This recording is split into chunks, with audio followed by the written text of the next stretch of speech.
Hello, ladies and gentlemen. I hope I'm going live about now. This makes it on more than the just a work days. So full six. Yeah, it's 6 streams week. That also lines up with the fact that I also streamed last Sunday. So that's a lot. I'm very, very happy to be here. I'm very happy to have content still, even though it is obviously drying up a little bit as we transition slowly into the waiting period for the October event. I will keep on posting throughout next week, but much, much less because I am actually visiting some people. So I apologize for not being able to stream that much next week. I'll still try to stream either tomorrow or on Tuesday, and then I'll let you know the schedule going from Wednesday. And already I see Max Maximus saying, wishing us all a good stream. He's thanking me, I guess, for I was gonna say us, but it is I who produces content. Thanks for the full week of content. Still out with some friends, flexing here that he has weekend plans. Like, I see what's going on here, Max. Yeah. But he will try joining in about an hour, and he loves himself some A18 Pro talk. As do I, baby, as do I believe most people watching us. And another shout out today, early on, if hopefully my reactions work. Yes, happy birthday to Carolina and Evelina, who are great friends of my family, myself, the channel. So wish you girls a great birthday today. Hopefully it works again because the reactions can be hit and miss, but I just wanted to start with that before I forget myself amidst all the exciting A18 talk. Relay joining the stream as he has done throughout the entire week. That's amazing. And Angelica, one of our MarkCheck Pro Max channel members, also joining the chat, saying in German that she is now with us. Let me just briefly adjust myself. And no, I don't mean that in an inappropriate way. I just mean let me resize my window and let me turn off my reactions here, because those reactions are actually notoriously for screwing up shit.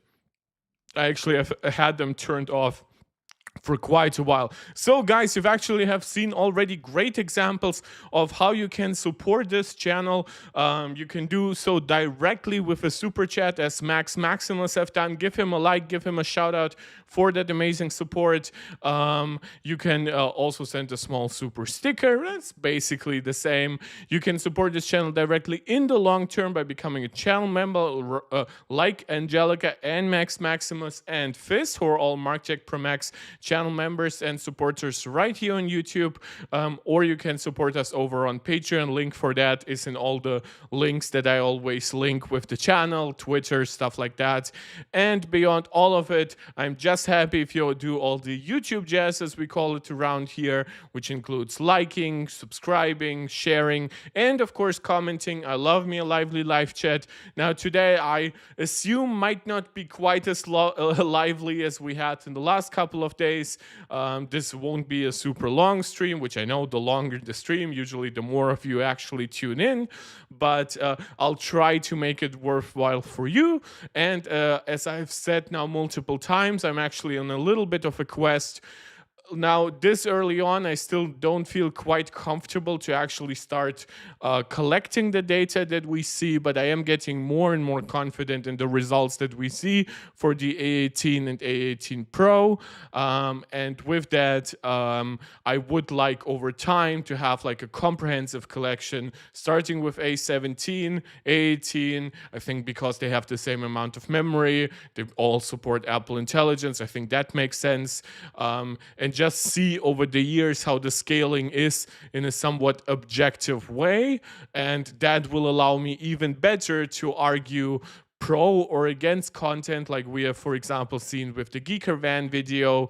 So whenever you guys find actually something interesting, please let me know. This is why I encourage you also to follow me on Twitter. That helps a lot. I love communicating with you guys over there.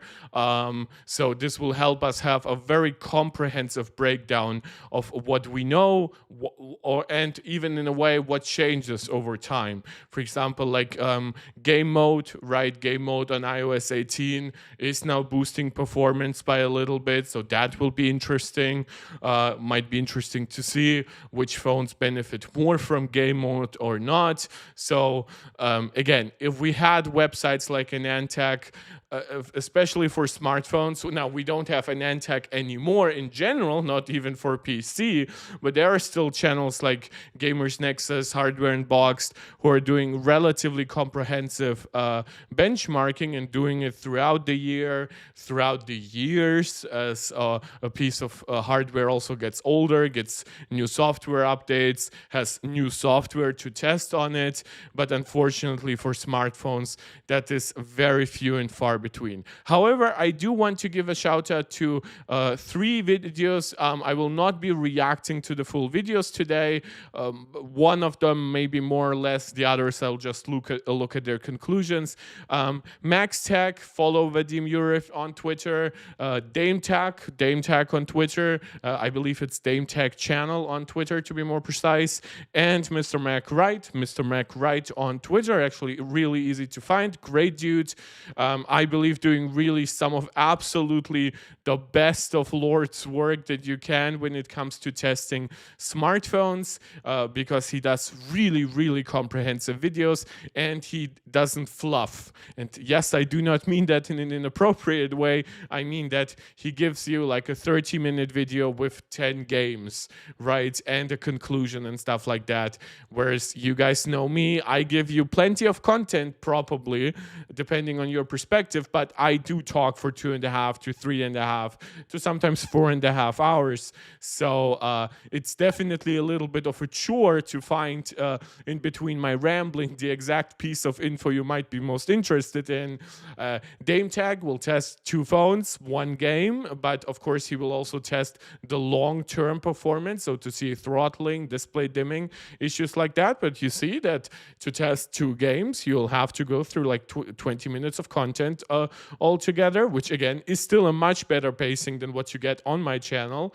And of course, the Max Tech guys do not go into quite as much detail, and they do not test quite as much down the road. So they're very much day 1 reviewers, week 1 reviewers, month 1 reviewers. Yeah, so everybody delivers different type of content, and I'm just trying to be the guy soaking it all up, like Astrobot in the Japan level, where I just become a giant sponge, inflating myself with all the water, and yeah, hoping that all that content is actually good content. Now, there will be some counterpoints to even those amazing videos that I will be presenting to you today. There will also just be more info. By the way, like there has been a breakdown of, or a teardown, I should say, of the iPhone 16 Pro. Where is it? I think I have it somewhere on Twitter, but I actually, iPhone 16 Pro teardown. Whenever I'm looking for something, feel free to add info that you think I should be informed about. I don't think that's any of the ones. It was like a Chinese website. Regardless, what I do want to say is that we have official findings that the microphones are larger inside the 16 series, and that the speakers in the 16 Pros especially are much larger. So we will see throughout the video, like the Max Tech comparison of the 15 Pro Max and the 16 Pro Max, that the speakers have gotten a surprising boost, which is a big surprise given that the 15 Pro Max was kind of already the champion, maybe quite tied with the S24 Ultra. And to see such a huge boost shows you that even small changes in device size, you really can be leveraged for those completely miniature components, because the second you give them just a little bit more space, they just get to shine more, because over the years Apple has gotten so good at miniaturizing microphones, speakers, components. Their motherboards are now going from a 3-in-1 design to a 4-in-1 design, and to me it's just absolutely amazing to see all of that come together. And the second Apple is given a little bit more space, now that miniaturization obviously shines even more, because benefits that might have been like, yeah, it's okay, it's already good enough, right? But the iPhone was already great in something like speakers. So to push it even beyond that by just being a tiny bit larger is really, really encouraging. So while I might not be watching any teardowns today, or at least I don't think I will, I just wanted to give a shout out to all the content that we are seeing. And I hope that iFixit will soon give us a good impression of how actually repairable the iPhone 16 is. I know I don't always speak in the kindest ways of iFixit, but it's definitely better to have them than not to have them. Unlike somebody like Louis Rossmann, who I think is extremely negative, doesn't actually serve any broader purpose for the community, at least not certainly Apple's community. I think iFixit are generally more humble guys, nicer guys, at least that's my impression.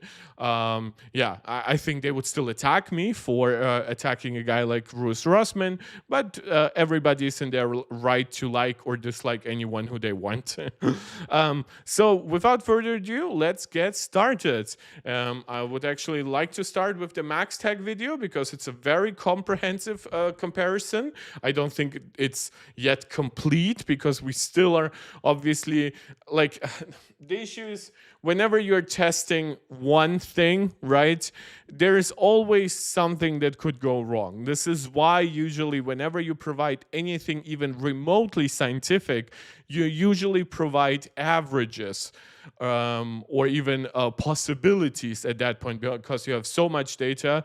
But this is, for example, why in Mr. Who's the Boss's video, people were like, wait, why is the iPhone 15 Pro Max so underperforming? And I was like, guys, it's okay. Sometimes the phone can underperform. My issue is when the reviewer completely ignores that the phone suddenly is like 2.5, 3 hours worse than it was like in the beginning, like when it originally came out.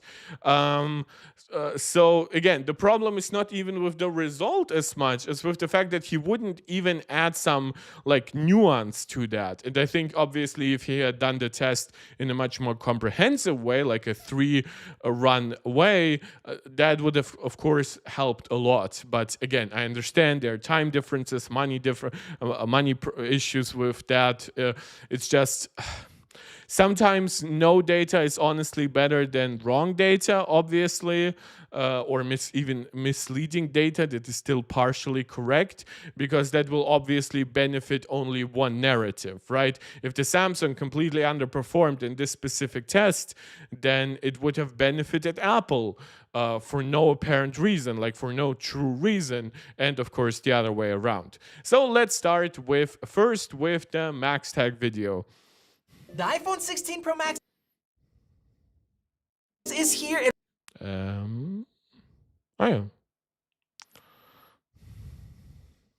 Let me know, of course, as always, how the audio and video is working for you. If you agree with me on stuff, if you disagree with me on stuff. I always love interacting with you guys. As I said, this won't be as long of a video as it sometimes is, but I think it's still an interesting one to cap off the week of like the first iPhone 16 reviews and in-depth benchmarks and content like that. So I would like to hear your opinion on all of it. So that's should be a little, and it should work. Let's get started. And we are going to compare every single difference to the 15 Pro Max, many of which other reviewers didn't mention, and see if it's actually a good update. Now, to be honest, I was actually a little disappointed during the event, but many of the things that I'm looking forward to, they usually don't talk about, and that is the speakers, the 5G signal. We're going to test that out, and first glances here, I love the color. Thank you, Apple, for bringing gold back. I always get the gold. And let's look at this. Okay, I guess maybe that's an Eastern European instinct. Even though I am from Eastern Europe myself, that's why I can make the joke. It's not racist when I say it. I have not heard people really be too kind to this gold for some reason. They say it maybe has like rose gold tint rather than just traditional gold, like in the right light, or I guess in the wrong light. So I actually couldn't tell you. I probably should go to the store the week when I come back and look at the new iPhones actually for myself. Sides there, nice and shiny. It's kind of like a satin in between, where this has that brushed look. So they're going back to the old school. Let's peel this back. I mean, not All really. right, and first impressions. It's just a more refined design of like 15. The 15 Pro series was their first titanium on iPhone, right? So of course it stands to reason that there would be some changes. In the hand, doesn't feel that much bigger. I was kind of worried about the phone getting even bigger, but it's kind of hard to tell. Another thing I worried about is the weight. I mean, in the hand, it is the weight is basically exactly like in between the 14 Pro and the 15 Pro, so it will still be lighter. It will still be lighter than any stainless steel iPhone. It just happens to be heavier than the 15 Pros. Of course, the 16 Pro is disproportionately heavier versus the 15 Pro, then the 16 Pro Max versus the 15 Pro Max. That being, of course, said, they are all not the Pro models are always heavier than the non-Pro models.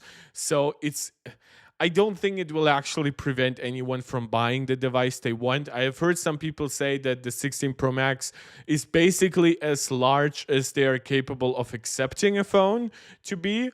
I think this next time Apple reduces bezels, which at that point will be incredibly difficult architecturally, Apple will definitely never think again about increasing display sizes on the Max or at that point maybe Ultra models. And I think that maybe the Ultra next year, if it's actually around 6.5 inches, the iPhone 17 Air. Now, again, it will have other issues like potentially having only one camera, but if the Air actually has a 6.5-inch screen and maybe with either the same bezels as the 16 Pros or even just the regular 16 bezels, I think it might be a little bit of a hit at that point, because it will still be like more expensive and more engrossing as a screen than the regular Pro or than of course the base model, but it will also still be much more comfortable to hold than the Pro Max or Ultra model. So again, when I say Ultra, I mean with that the speculation that we might at some point get a rebranding of the entire lineup. I'm obviously not talking because I have any kind of rumors that were given to me directly or anything, just speculation. Not really noticeable. Now the phone is clearly taller and slightly wider when I stack them side by side like that, and I accidentally hit the new camera capture button that turned on the screen. It has a nice feel to it, and I think it's so cool that we pretty much had the 5G antenna in that spot, and now it's just a button there, so it's kind of disguised. And unfortunately, the fingerprints are so ugly and visible on the new one. Now, surprisingly, the bezel difference is quite noticeable. Yeah. I thought it was minimal, but that looks nice even and the sleek. 46 millimeter watch is big now. If I get that one, I will look like Ben 10. Well, at least it's not quite the entire, like the Yu-Gi-Oh! Or what was it called? Oh man, I'm getting old. But like when it goes out and it holds, of course, all your cards right? At least it's not quite that bad. Yeah, but I fully understand, which I guess that also plays into the fact that back in the day, 42 millimeters, right, was actually the big Apple Watch. Now 42 millimeters is literally the small Apple Watch, right? So technically, if you are gonna say, oh, Apple made everything like less comfortable, if you were always interested back in the day in like the 42 or 44 millimeter designs, you can now say, well, actually, now I get to save $50 and go with the smaller model, right? Again, you could argue again that maybe between 42 and 46, Apple should probably have something else, but Apple does know what they're doing. They know that ultimately people will still buy the larger one because they feel better having the largest one with the better battery, just a more expensive screen. But I fully understand what you mean. Yeah. As far as the Yeah, large I know really that that's Yu-Gi-Oh, the card game. No, I meant like what it's called, like when it does like that boop boop boop, right? And you can fit all your cards in there and stuff like that. display, 6.9 compared to 6.7, I don't know, it's minimal. All right, we're all Yeah, set up. that's the point. It is supposed to be minimal. It was minimal when it went from 6.7 inches, from 6.5 inches to 6.7 inches, and now it's minimal when it goes from 6.7 inches to 6.9 inches. It's a cumulative effect. It's not designed to wow you in a single generation. It's designed to be a big upgrade for anybody coming still from a 10, 10s, or 11 series. Realizing the problem is if you get a smaller watch or iPhone, the battery life suffers. Yes, but this year you actually have a noticeable battery upgrade. So if you're coming from an older device, like even like the iPhone 12 Plus, we've actually looked that up in the last video. When we look at the battery capacity, right? iPhone 12 Plus battery capacity. That was around 37 milliampere hours, right? And when we now look at the iPhone 16 Pro battery capacity, right?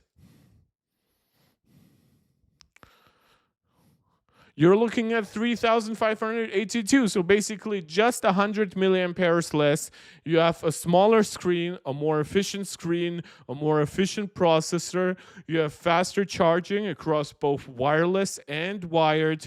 So while again, yes, of course, it kind of sucks to lose over 1,000 milliampere hours potentially that you could have gotten with the Pro Max. Actually, over time, if you consider it, there will still be upgrade paths for everyone. And even if you consider that the iPhone 11, iPhone 12 Plus, what did I say? The Pro Max. Why did I write on Plus? It's still giving me the right capacity. But yeah. What I want to say, you're still getting upgrades from those technically smaller but still like pro models. Yeah, rely a dual disc or something like that. Yeah, maybe. Kiso, Mark, привет, спасибо большое, очень приятно. I think that's from the birthday shout out. Thank you to anyone joining. I didn't expect. Спасибо, не за что. И всем большой привет. Yes, guys, I do speak Russian. I'm not a Russian stooge here. I'm from Moldova, for anybody curious. I think I've answered questions about my background like a year ago. But yeah, if anyone is curious, I come from Moldova, live in Germany, speak Russian, German, and English. Yeah, sorry, I got distracted for a second. Hello. Let me continue where we left off. Now, and I really want to test out the capture button to see if it's just a gimmick or if I'll use it. But I'll My save that. issue is, how can it be a gimmick, right? For years, we have talked about 2 or 3 things here. First was that Android devices sometimes even had special buttons, like the Bixby button. Now, Samsung was an asshole, didn't let you configure it to other functions for quite a while, until like the very end, like a year before they killed off Bixby. Right, and the Bixby button. Okay, so that's one thing. then there's the counter that, oh, Android lets you configure the camera to the power button. So for example, a triple click, I believe, on the Galaxies will invoke the camera. Of course, on the iPhone, the camera button is kind of preoccupied already, and the triple click is reserved for accessibility functions that, at least and when I tried it, didn't include the camera button back in the day. And then Apple gave us the action button, right? So that was basically the two counters, like what Android was better at. And then one remedy from Apple was, well, three remedies now, to be honest. First is double and triple tap on the back of your device. So that's what I had for years configured my 13 Pro to invoke camera. I believe 3 tap for me was Bing, because I was playing around with AI a little bit, and 2 was the camera. Sometimes I switched them around because sometimes between like beta updates it got like a little too sensitive and would really too often invoke the camera or something like that. And then of course Apple went with a hardcore remedy like the action button, removing the mute switch, but obviously still giving you the option to have a mute switch if you want it. But of course, the action button does give you the ability to be configured not just to the camera, but even to specific camera functions, to even now third-party apps, shortcuts, basically anything you want. Now, Apple didn't go quite as far with the action button as I wish. I think they should have still given you double-click functionality on it, but it is what it is, unfortunately. But now Apple went with a more hardcore remedy, which is they gave you a button entirely dedicated to cameras. It can invoke both the first-party camera app, the system one, or even third-party ones. It gives you functionality beyond that. Like in a software update, it will give you like soft focus, basically, where like when you soft press, it slowly focuses in on like a face or something like that. And beyond that, it will also gives you like swiping to zoom in, zoom out, adjust exposure, change photographic styles, which I think is what I will be primarily using it for. Which now that like next year, of course, when I get the 17 Pro Max, because from all the changes that I never liked doing on the big screen, those were always photographic styles. Now it looks like it's much more comfortable to switch between individual ones thanks to the capture button. And if you do just a little bit of work and put some of them next to each other that you really like, so it's one move, two moves, right, to actually find the photographic style that is likely to appeal to you, I actually think that would end up with a really good scenario here. When it comes to usability. So this idea that it even could be a gimmick, to me, is ridiculous.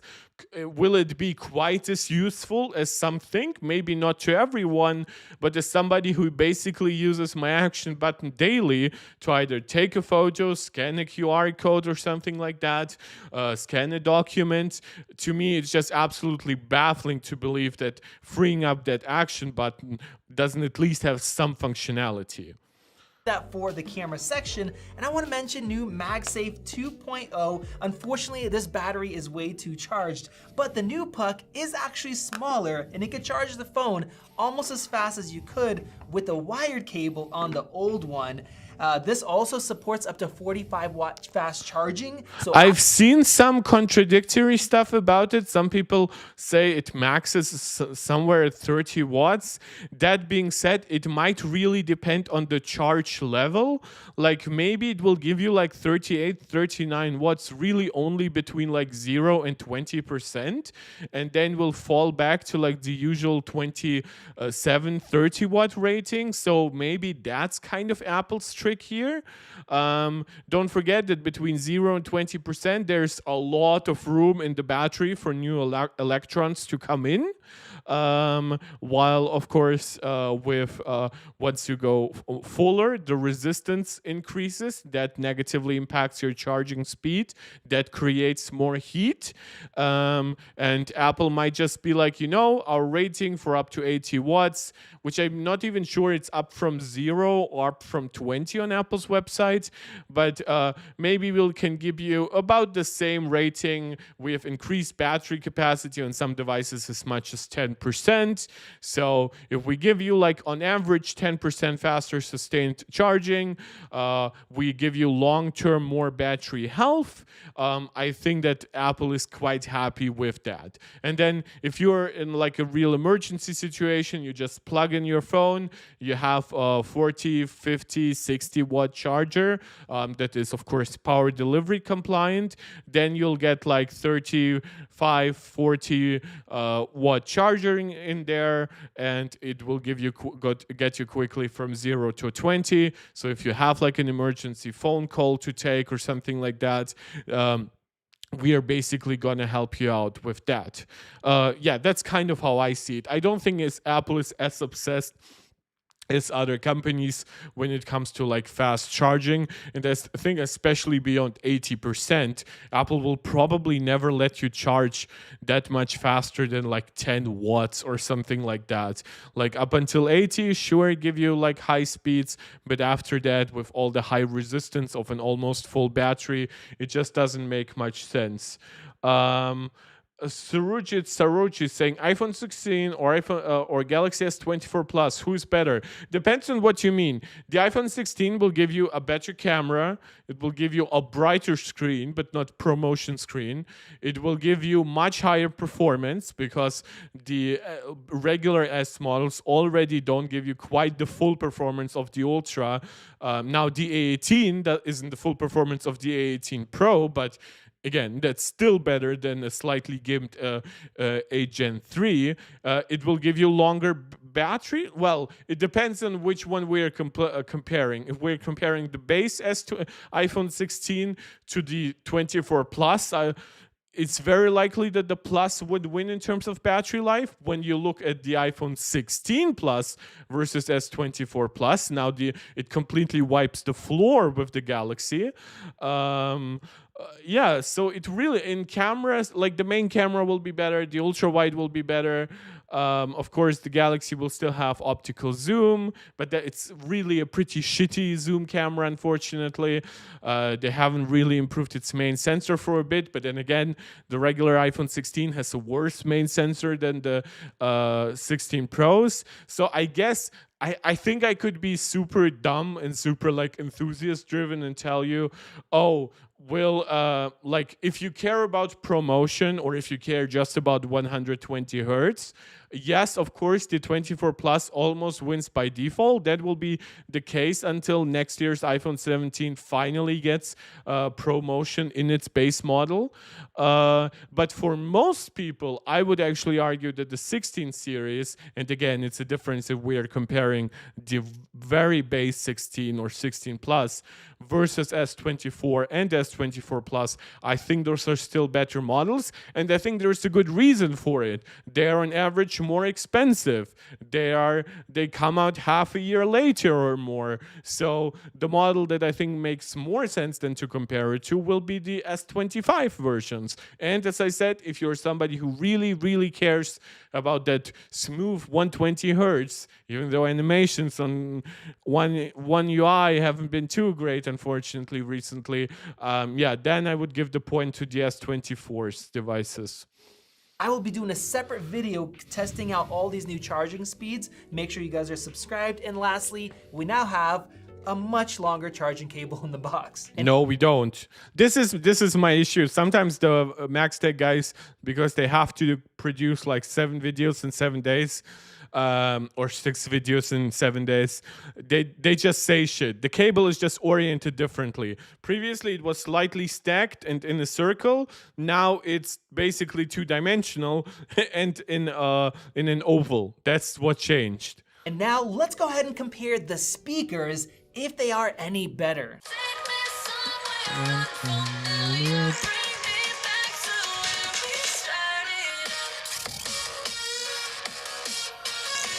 Oh man, I can feel there's a volume increase, yes, but there's like, and again, I am listening to just one earbud, so I am an asshole, but I have pre-watched this, so maybe my brain is playing a trick on me.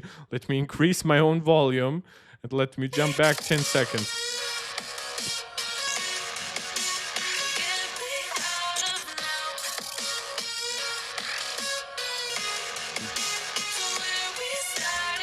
Guys, Okay, so it is louder, I would say, by maybe 15% or something like that. The reason why I say 15 is because I cannot decide between 10 or 20. Sounded like the bass really, really got extra oomph, which would line up specifically with like the increase in like speaker size, because bass really loves its space.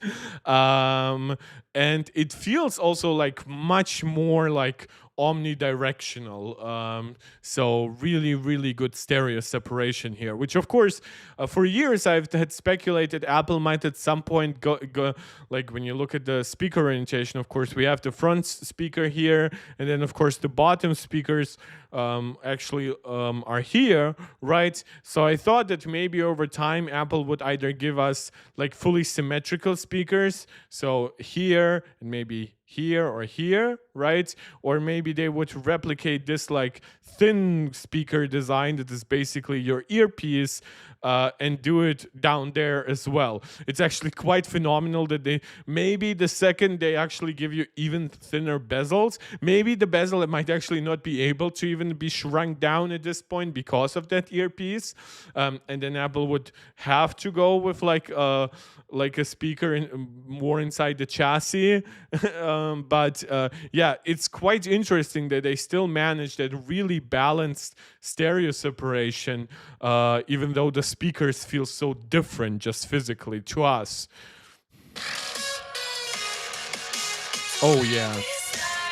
Guys, they did it again. I don't know if you guys could tell, but the 16 Pro Max sounds a lot more full, more rich. The mids sound a lot better. It makes the 15 Pro Max sound a little bit tinny, which this is a good sounding phone. So thank you, Apple, for that upgrade. And now let's compare the displays. Now, a lot of the specs did not change. Still ProMotion 2000 nits, but one thing that did change is the minimal brightness. Now, I don't know if it's too bright in this room to tell. Even here, I could tell. Now, sometimes I wake up at night, I take out my phone, I put on minimum brightness, and it's still too bright. So yep, that is an update. And the next thing I wanted to test is anti-reflectivity. Usually it gets better, but it looks worse.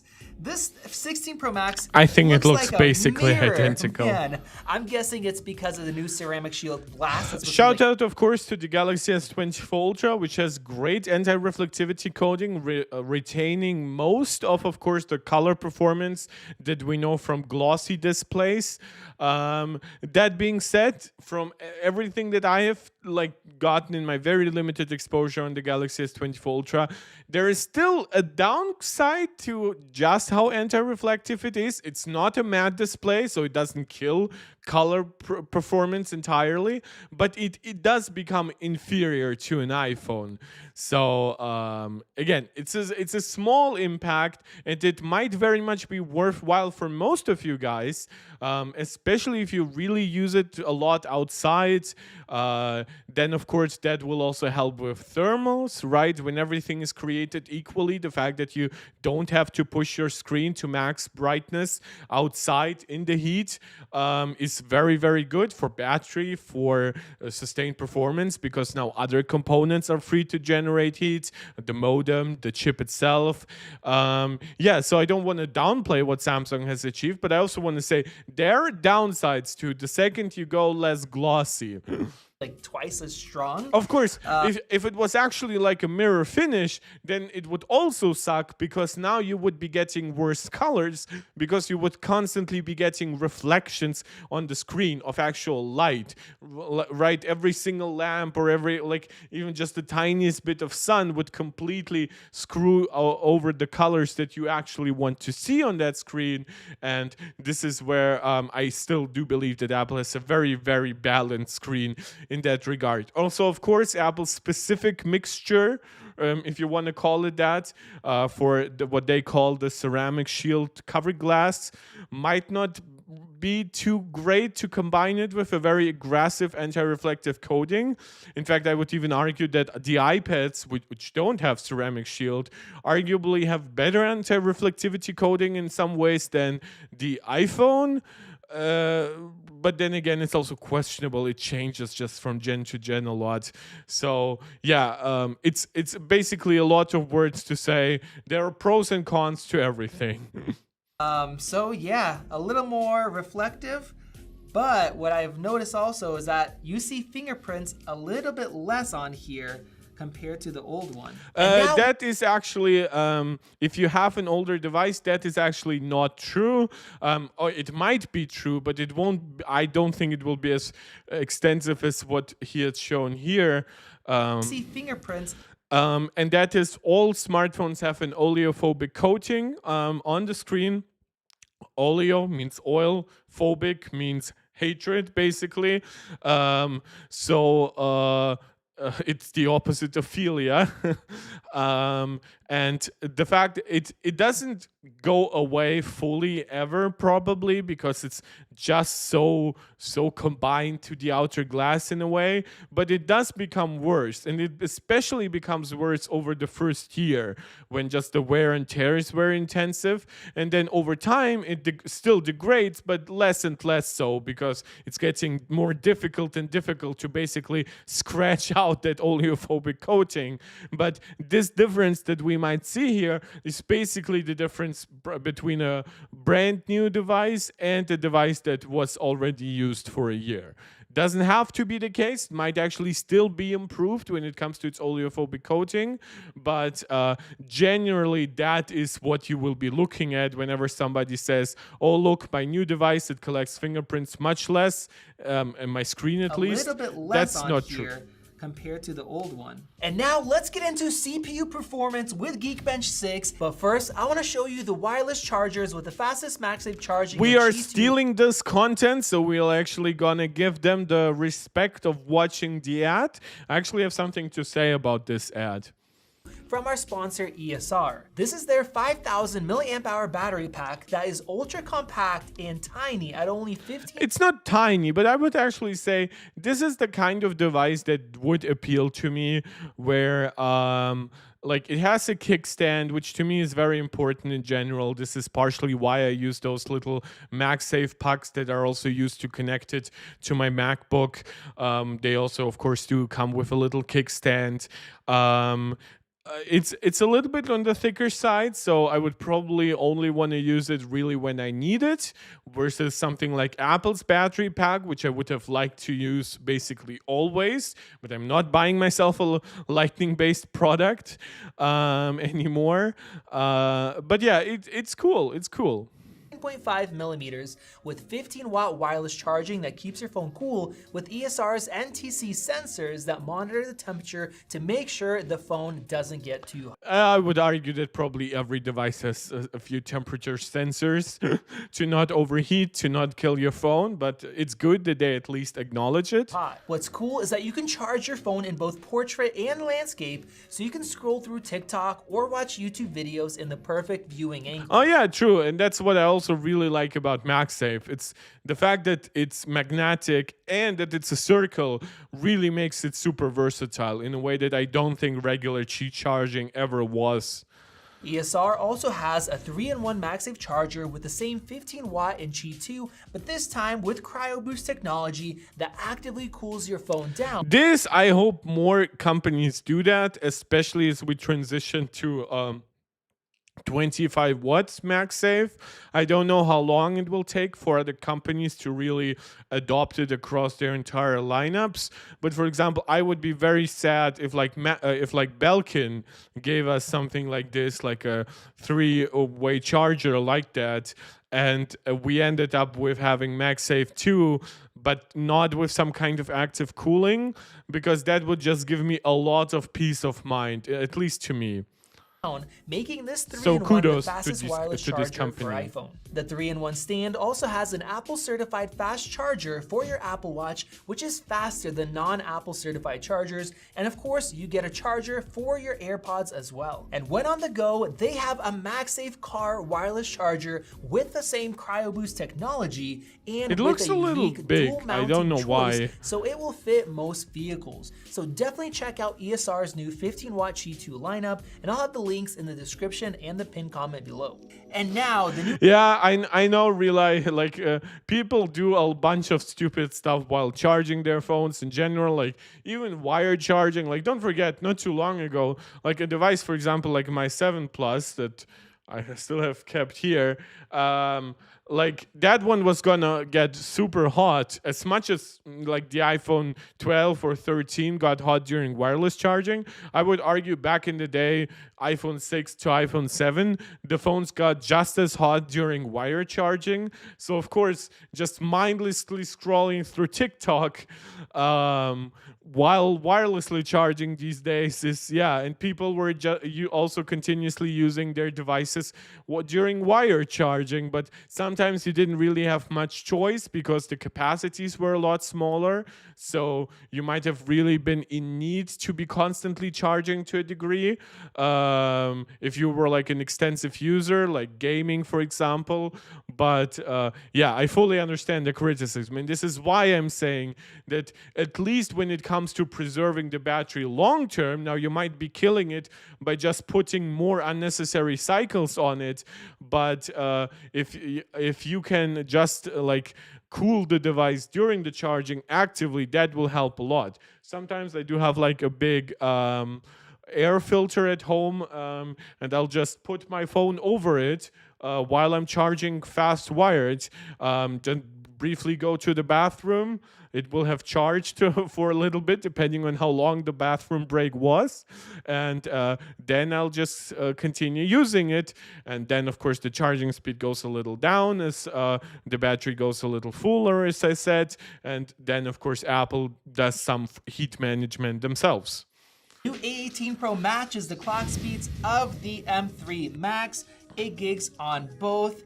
And the cool thing is we should get better performance while using less CPU power and battery. All right, guys. It depends. The chip is 15% more efficient, but of course, when it's 18% more powerful, well, you know what that means, especially since efficiency really doesn't like scaling only with clock speeds. When Apple says 15% more energy efficient, I would assume that that means at equal performance to the A17 Pro, which could actually mean at slightly lower clock speeds, maybe at 3.7 rather than 3.8 gigahertz, because the A18 Pro also has faster instructions per clock. Right? Usually, when you measure efficiency, you would measure against a certain clock speed or against a certain performance level. You wouldn't say, oh, my chip is 15% faster, but now it consumes 20% more power. That actually means it's less efficient. No, it's less efficient on average, sort of at just the highest level. The second you go down by 10%, you might actually start saving 20% of power. So we have our scores, and for single core, we're almost at 3,300. Those are actually pretty low scores. I don't know if their devices were still like doing something in the background. I know this is why I usually refrain from really solidifying results in the first week. We might actually even go to Geekbench, see if their official results, Geekbench 6.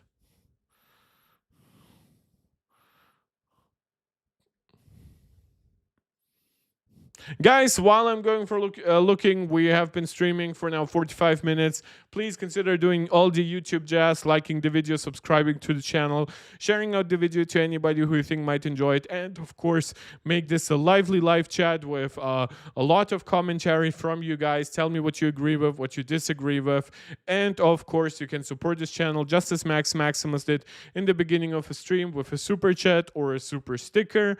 You can become a channel member, just as Angelica, Maximus, or Fizz, our MarkTech Pro Max supporters right here on YouTube, or you can also become a supporter over on Patreon. Every single donation goes a long way. I actually want to buy myself a new chair, so I have less back pain during my streams.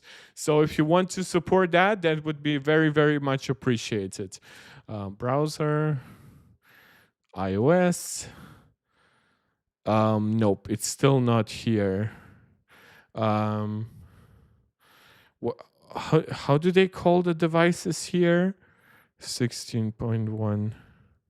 So we are basically looking at 17.1 and 17.2.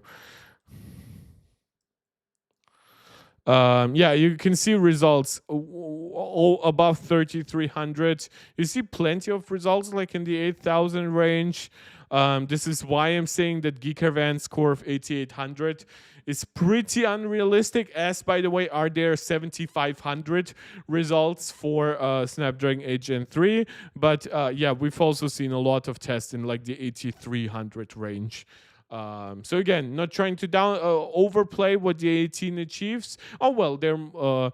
Let's see, what was their About multi-core score? 16% faster than the 15 Pro Max, and in terms of multi-core score, 8133. Oh, That's okay, about yeah. I mean, it's still 28% faster. like, and again, I've seen some people saying that it's slower on iOS 18 than it is on iOS 17. I also heard people say that one of their devices was running 18.1, the other was 18.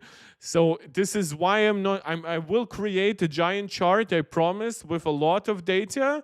But unfortunately, with all those little discrepancies in testing and early devices and stuff like that, I don't feel yet comfortable in doing so. Now, to be honest, I don't need more performance, but I like that it doesn't have to use as much power, and so I won't get as hot. My battery will be better, so that is excellent. I also think that, by the way, we have stopped needing more multi-core performance basically at somewhere around the A16, I would say. Like, if you can give me like above 6,000 over 6,500 sustained, I care about that much more than your ability to give me 8, 9, or even 10,000 for a few seconds. When it comes to single core, I think we might probably never be maxed out. Maybe once we are at 4,000, every increase above that will probably also be limited by stuff like storage speeds, RAM speeds, amount of cache, whatever. So again, like maybe after that it won't matter much, but I still see like where single core just makes every app pop up faster. Switch between apps works great. Obviously, single core performance is it's very much closely connected to how many frames can be delivered in the game.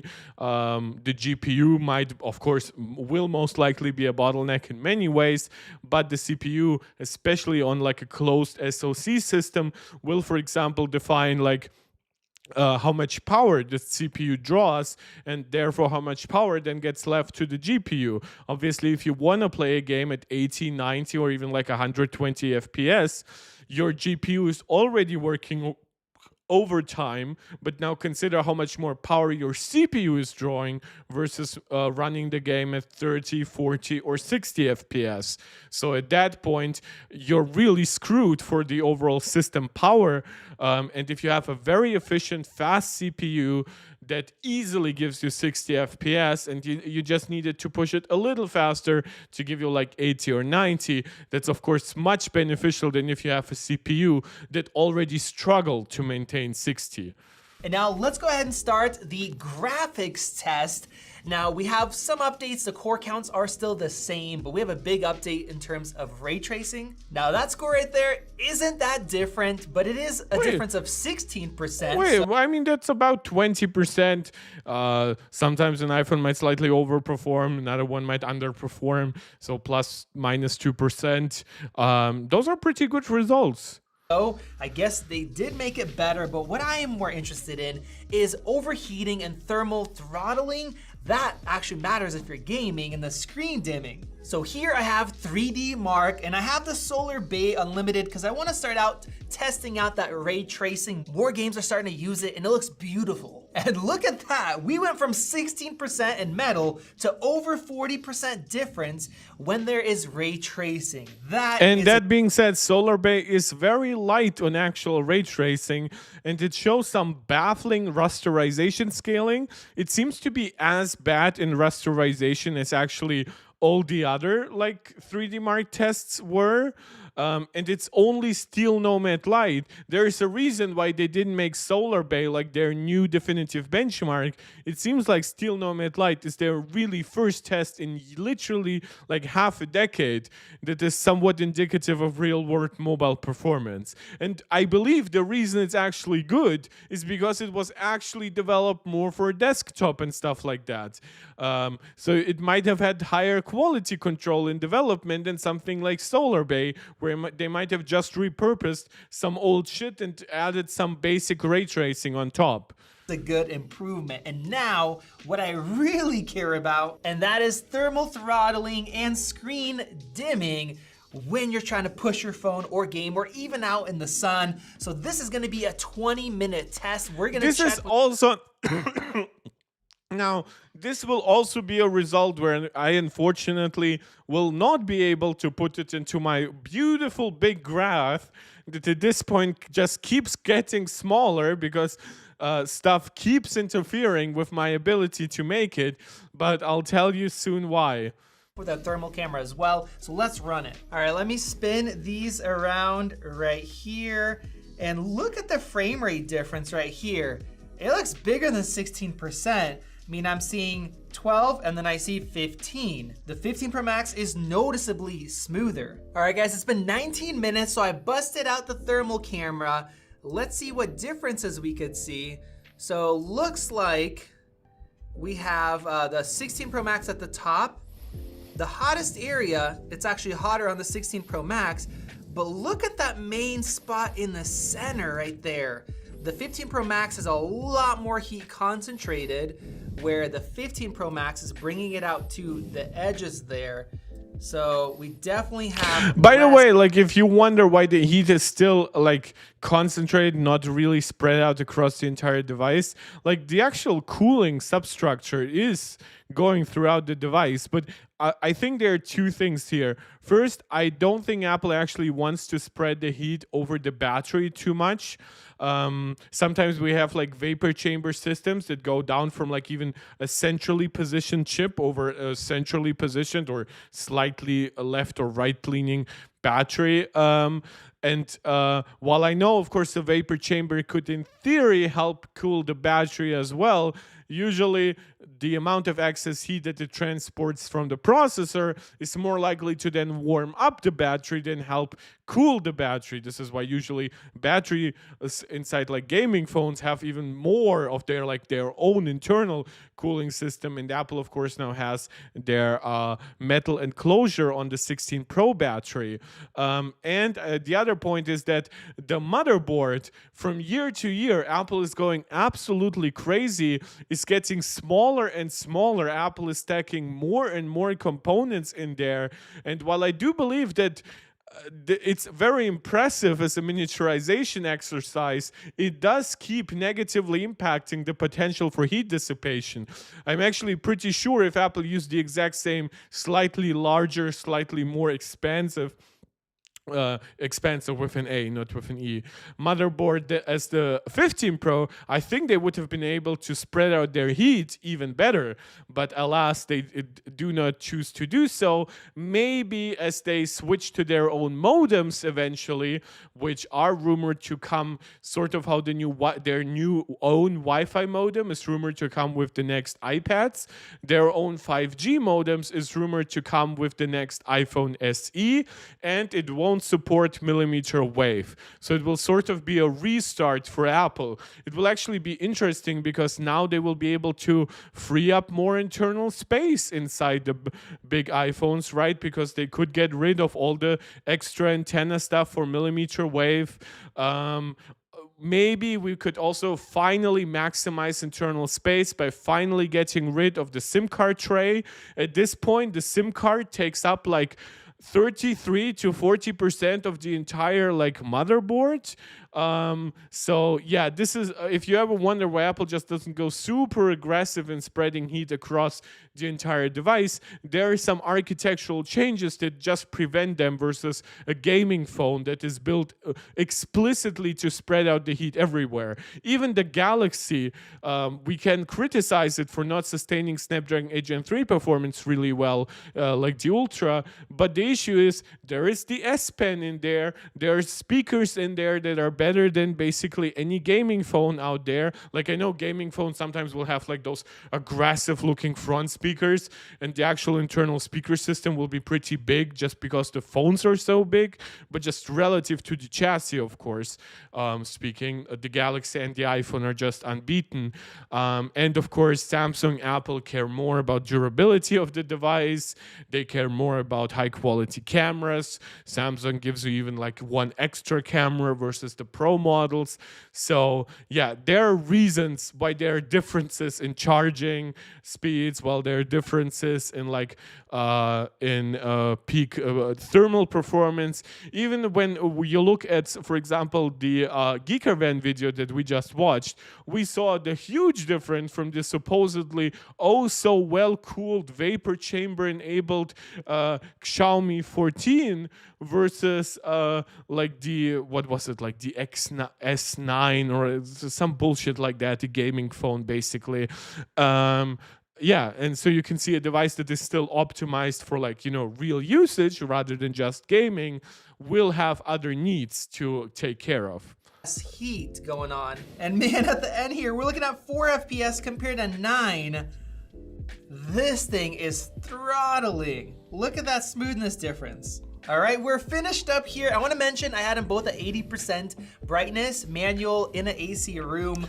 So that can be a little problematic because technically you aren't getting the same level of brightness at 80%. I know Apple advertises the same brightness across the devices, but usually you would try to actually like scientifically put them at the same level of nits or candela. Of course, I'm being overly pedantic. I know that's not really how most YouTube reviews will work. Just trying to. This is a problem I have with Mr. Who's the Boss sometimes, who will not really tell us just how he sets up the test perfectly to make sure the brightness is exactly the same, stuff like that. We have seen some criticism that in his latest test, the S24 Ultra might have had an Android feature enabled that disables background app refreshes, and that might have tremendously helped with battery life. We don't know if that feature was on/off on the iPhone, because iPhones of course do give you the ability to turn off background app refresh on a per app basis, on a system level.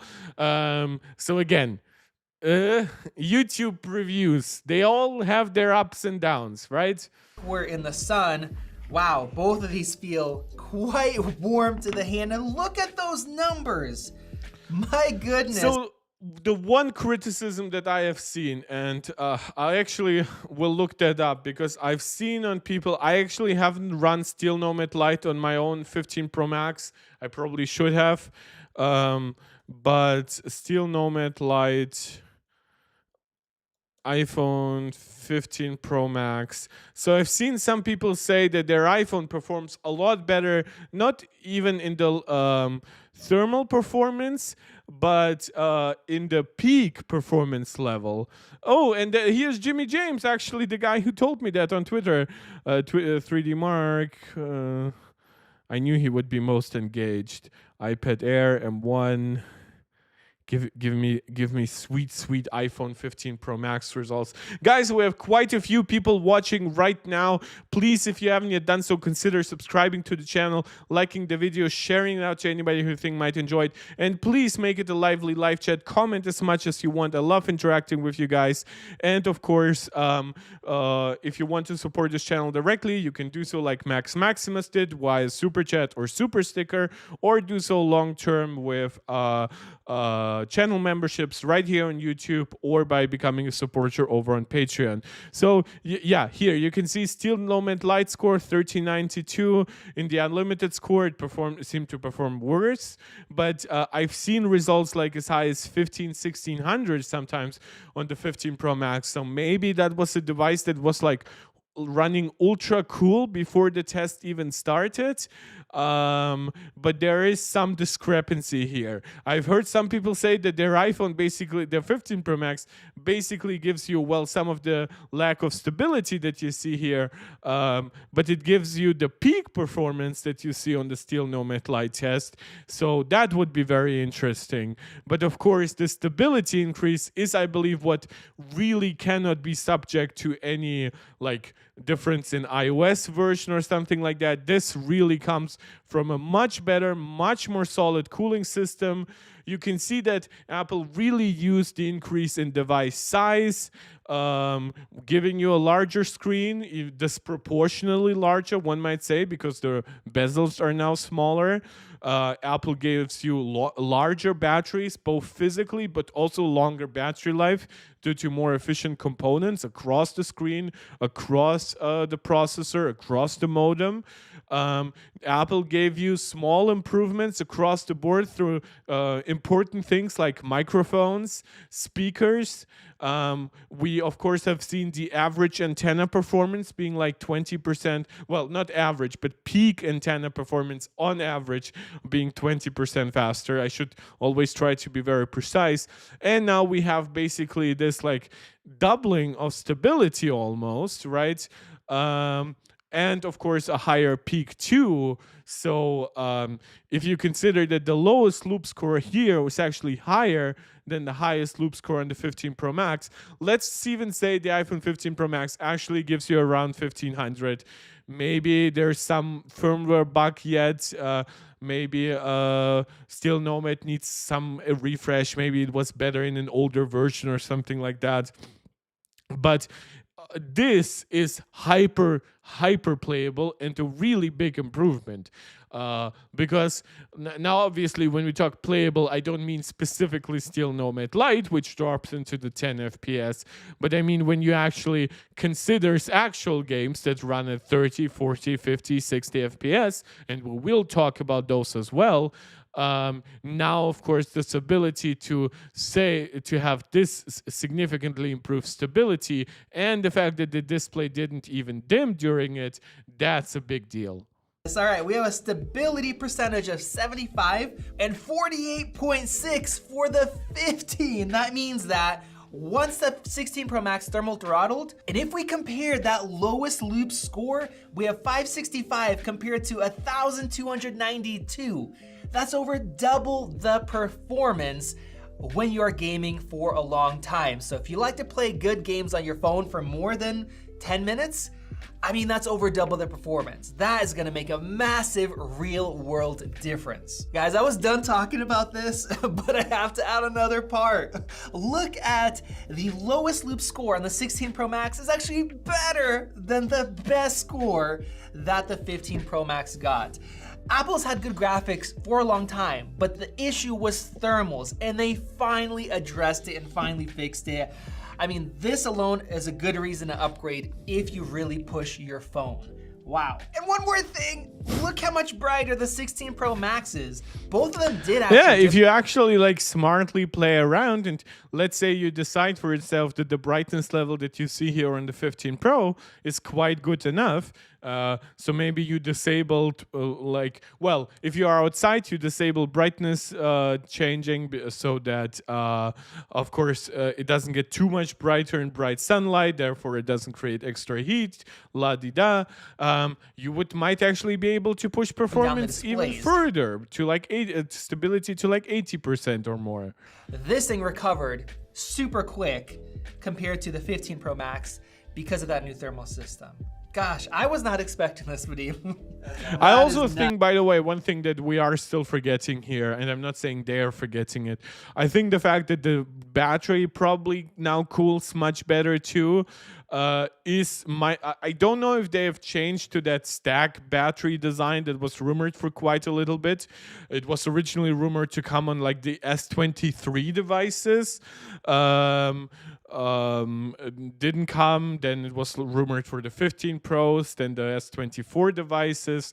I don't know if there's some sense that there's like a 3 to 4% improvement in density on the 16 Pro battery versus the 15 Pro battery. Of course, it's still a lot heavier because it also has the metal chassis, but it seems very interestingly there that it might not be such a huge internal change, and that it really is like Apple is going with this metal casing to I don't know. I'm not quite sure what the big benefits are here. I know some people have said that it technically allows for actually more internal space in a way than the previous materials. Of course, there might be some durability improvements to that, and the last one being potentially thermals.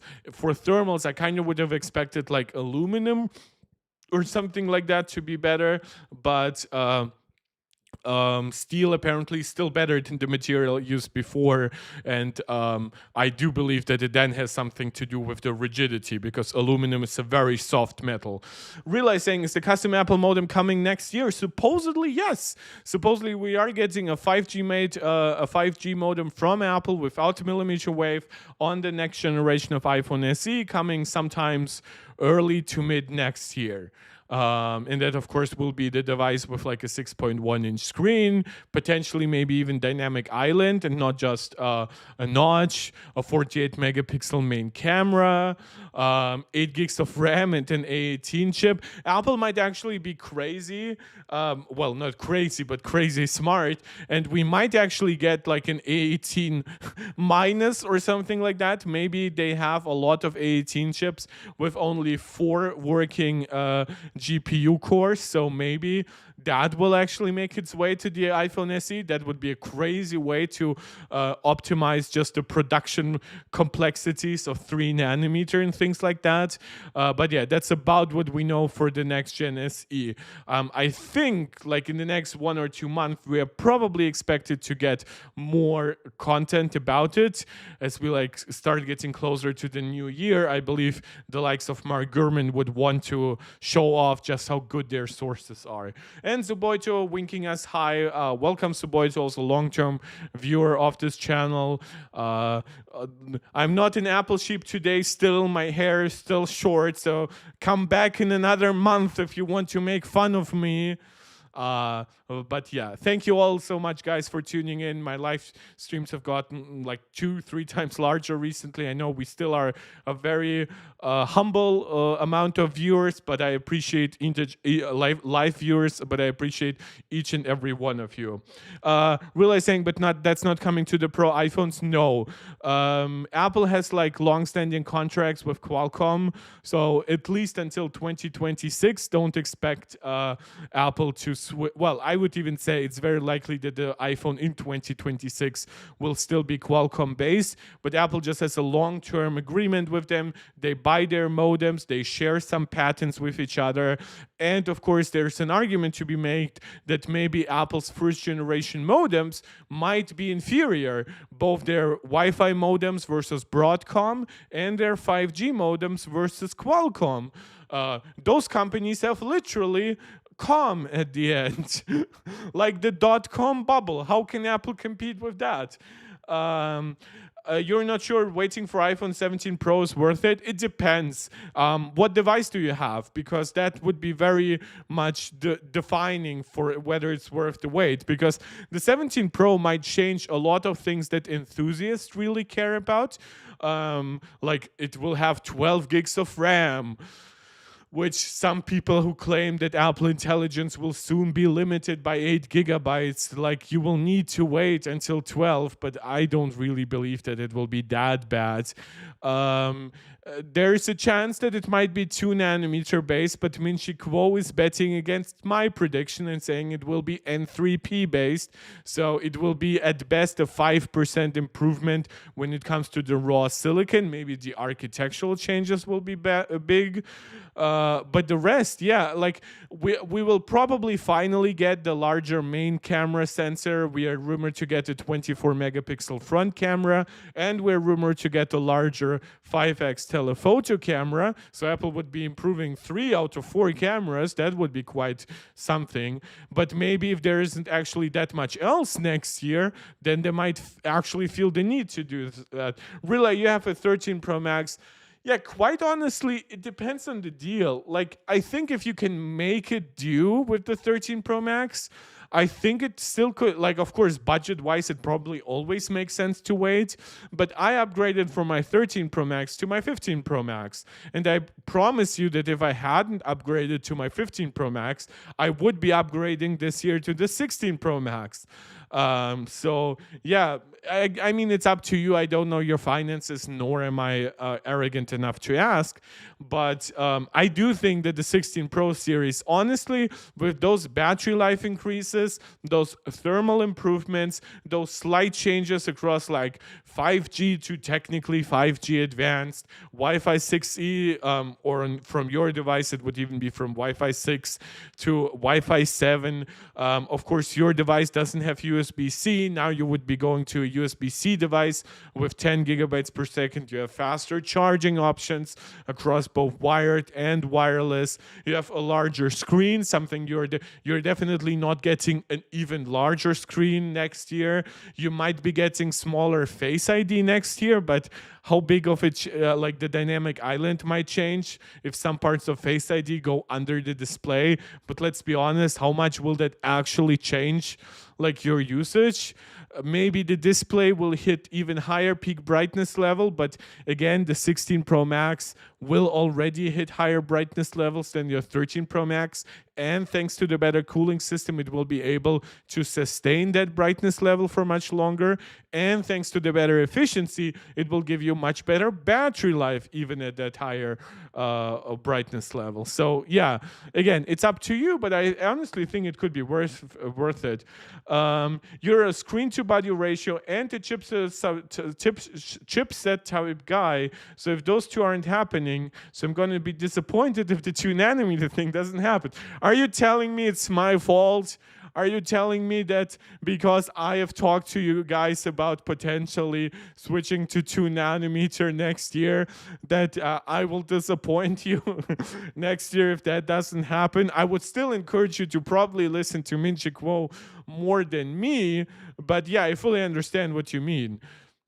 Nice. And the next thing I want to Quite honestly, if Apple doesn't change too much next year, well, granted, my mom would probably want to upgrade at that point from her 13 Pro Max. And my grandma would probably want to upgrade from her 10s Max at that point. So she would just get my mom's 13 Pro Max, and my mom would get my 15 Pro Max. And I would then get myself a 17 Pro Max, regardless if it's that much more improved. But yeah, I would also be disappointed if the 2 nanometer thing doesn't happen. I bet money on it. I've said it time and time again that if next year's iPhone doesn't have, I've said if Apple doesn't introduce at least one 2 nanometer device next year, I would be giving $100 to a charity of your choice. So I would make that a poll here on YouTube while I'm live, and you guys would be able to decide. The AI performance, because, well, now we have Apple Intelligence, at least here in a week or two. How fast is your phone going to react, find your information, and do things you want? Speaking of that, last piece of rumor that or reporting from Apple rumor Jesus Mark Gurman, actually, is that we do have a slightly updated release roadmap for Apple Intelligence and iOS 18. So it seems like iOS 18 might be like ready next week, basically, and then be ready to be released mid-October. So we might not actually have to wait until the end of October. Then iOS 18.2, which of course will include stuff like Image Playground, Genmoji, more regions.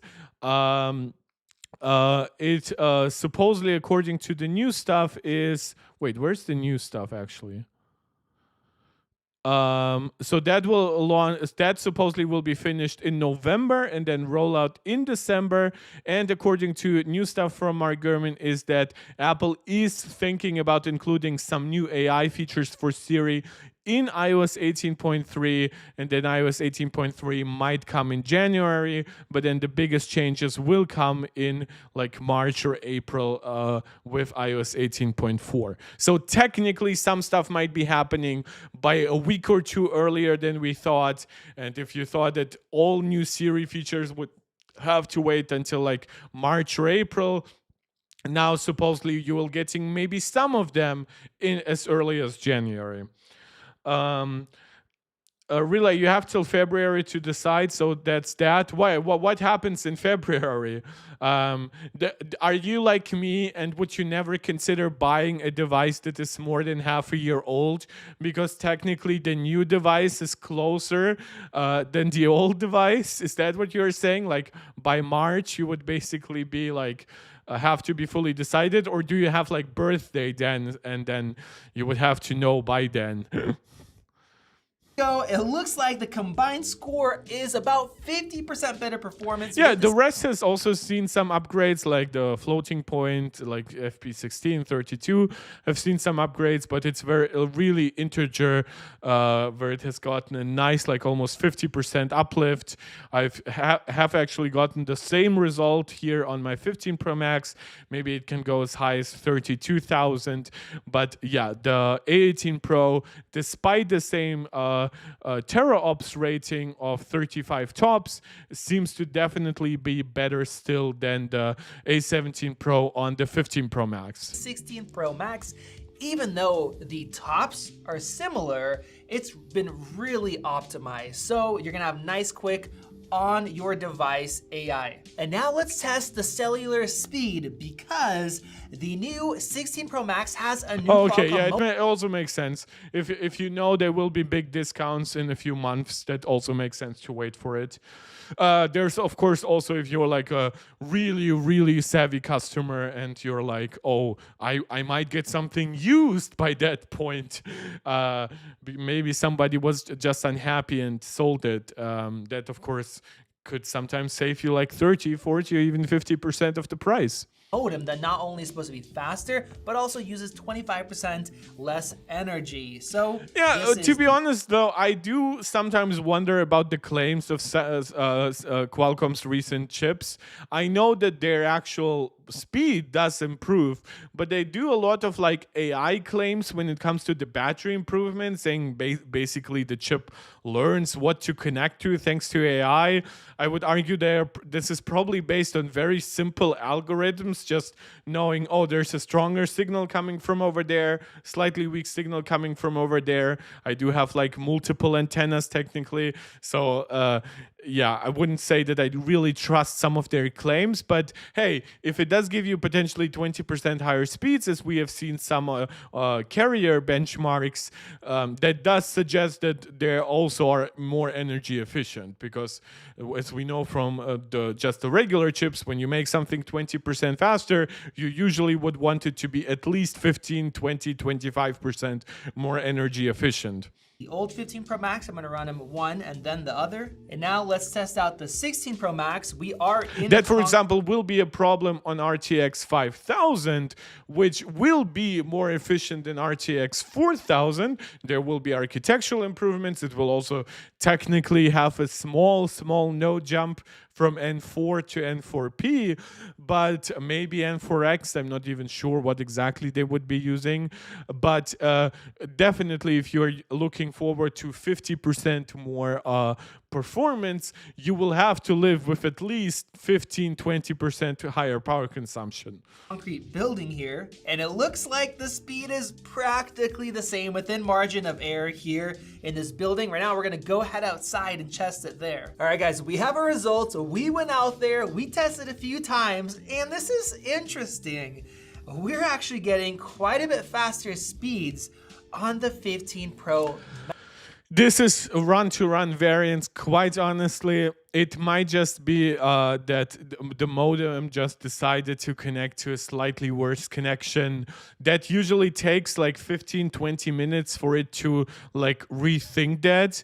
And it might not even rethink it if the connection is really fast. I've seen that in my home because I have like a Wi-Fi repeater in my bedroom, and I clearly can feel that sometimes my phone or my iPad doesn't actually reconnect to doesn't connect to my repeater and stays connected to the router in my living room. And usually that's because it will still have nice connectivity at around 100 megabits per second, 120 or something like that. But then when I go to the very edge of the room and it finally starts developing some issues with the connection to the actual modem, now it feels compelled to reconnect to my Wi-Fi repeater, and now it actually like gives me like my full 180 to 250. Again, it varies depending on the time of day.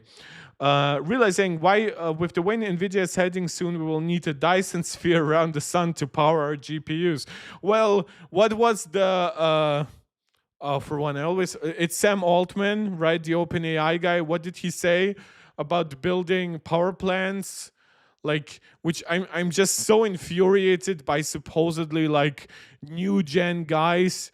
Like, he wants a modular reactor, plunging NIC. Okay, some deal focus on fusion power, cheap solar. Okay. Didn't he say something about coal? Like,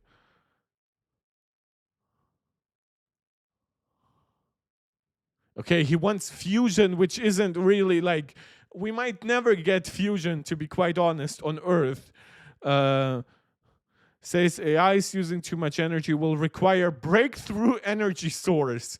And I think he said at some point that we'll need like 100 new like coal reactors or coal power plants or something like that just in the US. And Tipomaster joining the stream, also a long-term supporter. Welcome to the stream. Or NVIDIA powered AI solves a key breakthrough in nuclear fusion. Yeah. Tipomaster, yeah, Mark was thinking the same as me. Yeah, the problem is Sam Altman says a lot of things about a lot of subjects he clearly doesn't know much about. When he says, oh, I'm such pro new energy, I'm investing in nuclear fusion, I'm like, well, yes, that is technically correct. Will it actually pay off in your lifetime while you're currently doubling and tripling server power consumption with your AI crap today?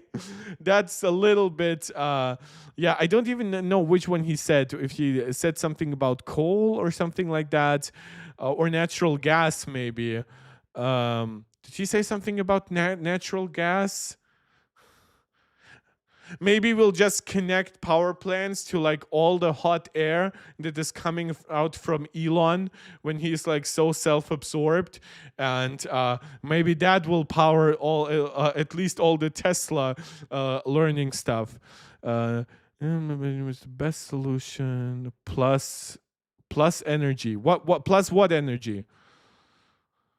And tech companies by a vast amount of clean power. By the way, it's not whenever people are like, "Oh, we are gonna buy companies and stuff like that." The problem is we want that energy to still go somewhere. We don't want it to be wasted completely on ChatGPT. I'm not saying ChatGPT isn't allowed to consume energy or something like that, but whenever people say like, "Look, I bought up 20 power plants," and suddenly the homes, like the regular consumers who have no alternative but to use power, they need it for heating, for their fridges, whatever, their TVs.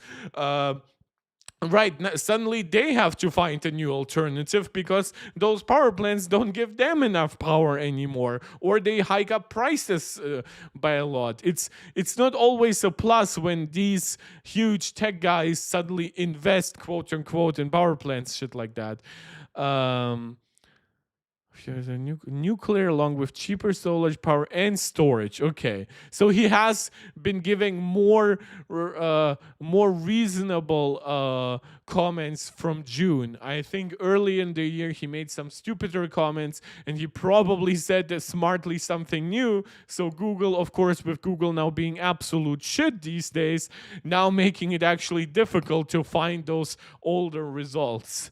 And we return to YouTube. Max. Now, we're not sure what could be going on. So I'm going to be doing a 1 week later real world differences between these. I like that. I think that speaks of humility. The fact that you're saying, look, there is potential that maybe the new modem isn't quite as good as one might think, but a result half as good definitely screams of like maybe it's an early firmware issues, maybe it can be fixed just by restarting the device, maybe it can be maybe it's just like a one-off thing or something like that. But you know what? I will show you the result, but I will also give you some follow-up. And if that was the case with Mr. Who's the Boss's video, I would have been much more positive on his battery analysis. Like I would have been much more forgiving, saying, oh yeah, maybe the 15 Pro Max did underperform in one run, but maybe on a 3-run average is what it was good enough, right? But now that of course people have called out some stuff like the background app refresh settings on the S24 Ultra, who knows? So if you guys want to see some more tests in some other spots, along with the Wi-Fi 7 testing on the new 16 Pro Max, please go ahead and subscribe and you'll see I think the thing I would just like to see most in this very simple test is to see if Wi-Fi 7 is really, really good at peer-to-peer connectivity for things like AirDrop, because now it does aggregate a lot of different, of course, 2.4, 5 gigahertz, 6 gigahertz, and it allows you to use all of them simultaneously. So while of course 6 gigahertz is probably where most of the action will be happening with a device that has like Wi-Fi 6E anyway, like I wonder what happens the second, like will Apple risk like extremely high power draw by giving you full Wi-Fi 7 peer-to-peer connectivity speeds in AirDrop, or will they just hope that it gives you like better reliability and maybe tiny bit faster speeds, or will they actually double your transfer speeds, right? That would be very interesting to me. Video. And now let's get into the cameras. The first thing the cameras is where I'm not so interested in, because the one thing I want to give because we are talking more about performance today, I am also not going to react today to the Petapixel video. Nice knee.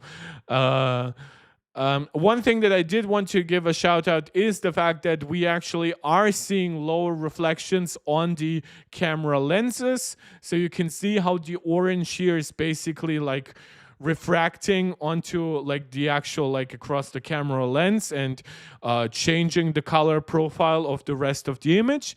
You can see how that is not happening on the 16 Pro Max. Now, as I've said before, because Apple didn't actually increase the sensor size of the 16 Pro Max, they did say that in decent lighting scenarios, the sharpness results are about the same, and in great lighting, the 48 megapixel is a little better. All the rest is not changed enough, I think, for us to go through any of this. Tipo Master saying, seems like a great moment for Apple to return to AirPod Extreme, Wi-Fi 7, seamless mesh, plus put everything, not just Safari, through private relay. I agree. The reason why I think they don't build stuff like that is because they just see it as a very niche product, and these days they just make so much money. You know, there is this quote from Valve, like the gaming company, if you want to call them that, the company that makes Steam, Valve. How many billions?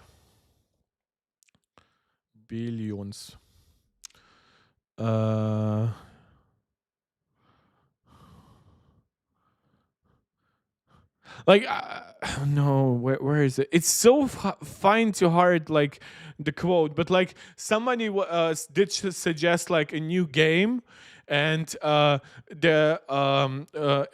I believe like the execs, which again Valve is privately owned still by Gabe Newell, but they are higher ups at least in the company, and they were like asking like, well, but how many billions can it make us, right? So basically to them opportunity cost, because you have to consider those companies could also potentially invest just in the broader stock market and get big returns. They're not thinking of like, oh, I can make a few tens of millions or hundreds of millions. To them, it's literally anything that is billions of extra money just doesn't make sense, right? And to Apple, because they literally make hundreds of billions, to them, anything that long term might make less than 10 billion or something like that might not be worth it. But yeah, Tipo Master, I would agree, especially if like the rumor of a new Apple modem is true. I would strongly suspect that it's a Wi-Fi 7 modem. Like it would of course be also now much cheaper for Apple. Mark, does the MacBook Pro have the 80% charge limit like the iPhone? The MacBook does have charge limit, as far as I know. I never used them on my Mac. I'm not going to open the settings app right now because the settings app does have my name in there, my full name, which I always hate. I should probably start streaming in guest mode. MacBook charge limit. Is there a way to manually stop MacBook charging at 80%? Didn't they add it? Yeah, you can see that as like.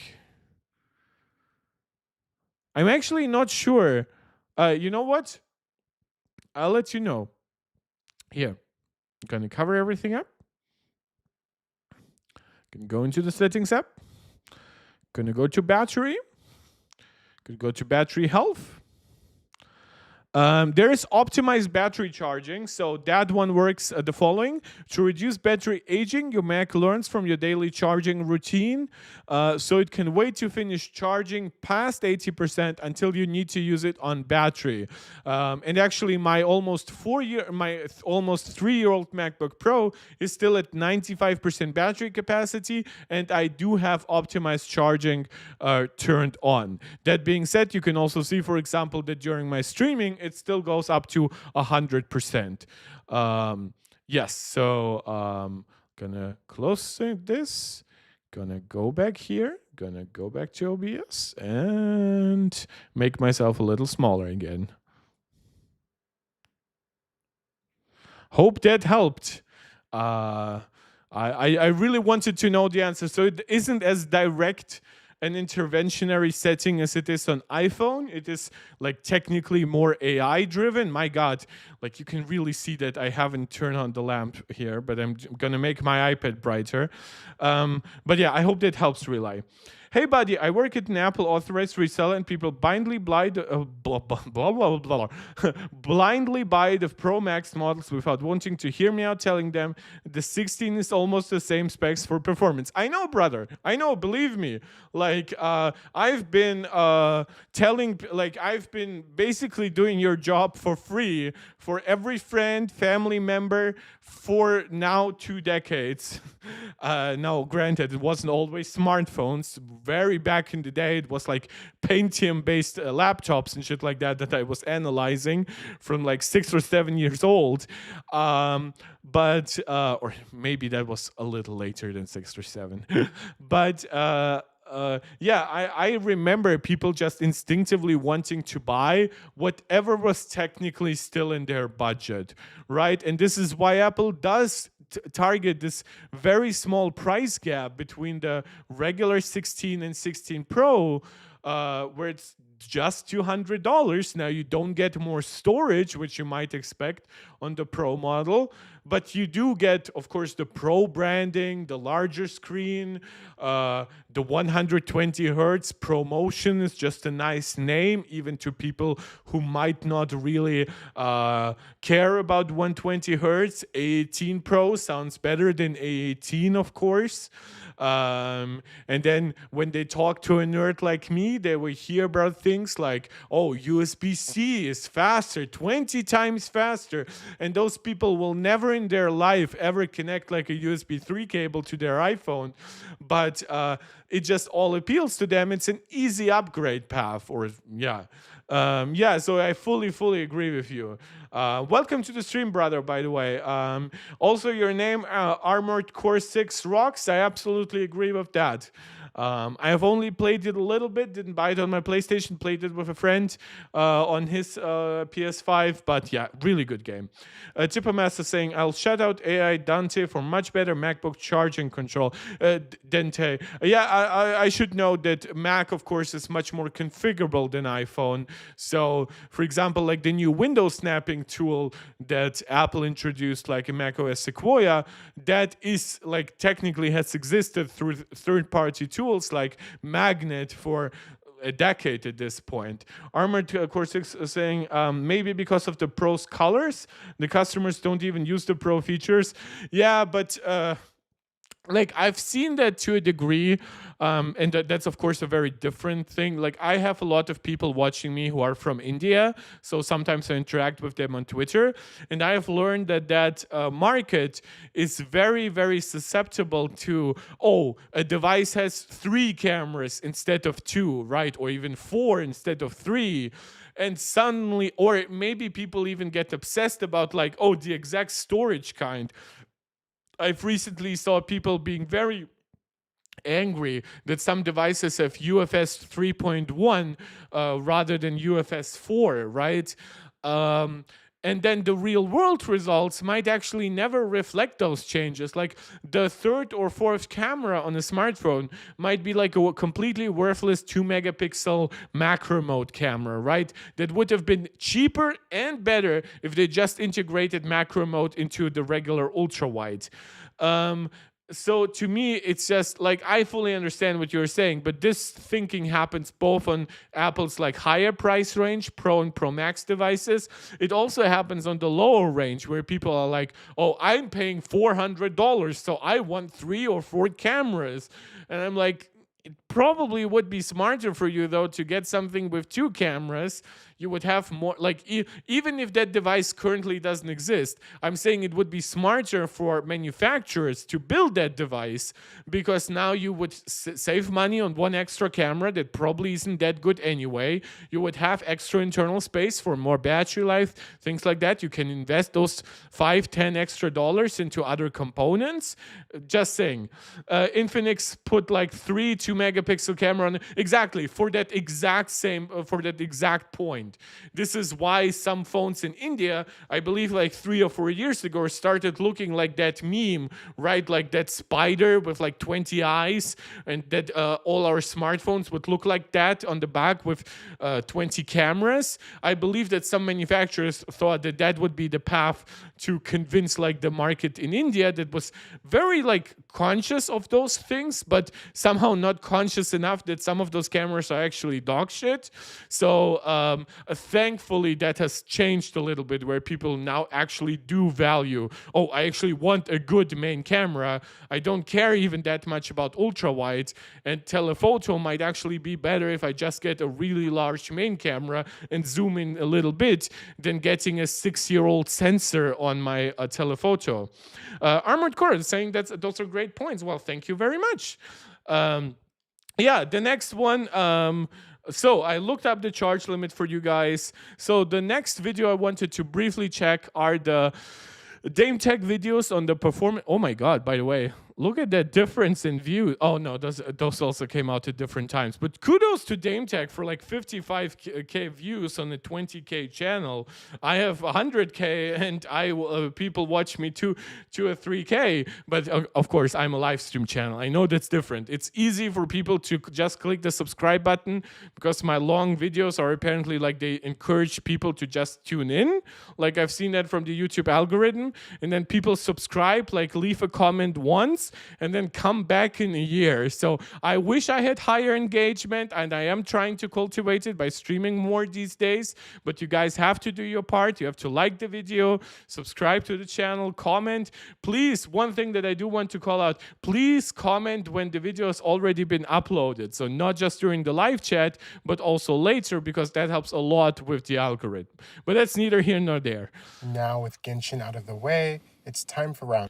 So again, I want to apologize for obviously skipping throughout the actual content, but I did wanted to show his 120 FPS, so basically unlocked frame rate testing for Genshin Impact between the S24 Ultra and the iPhone 16 Pro Max, and also the ROG 8 Pro. So he does collect data continuously for all three phones, which is great. And you can see how the average FPS was over 80% faster, basically on the new iPhone versus a Snapdragon 8 Gen 3 device like the Galaxy.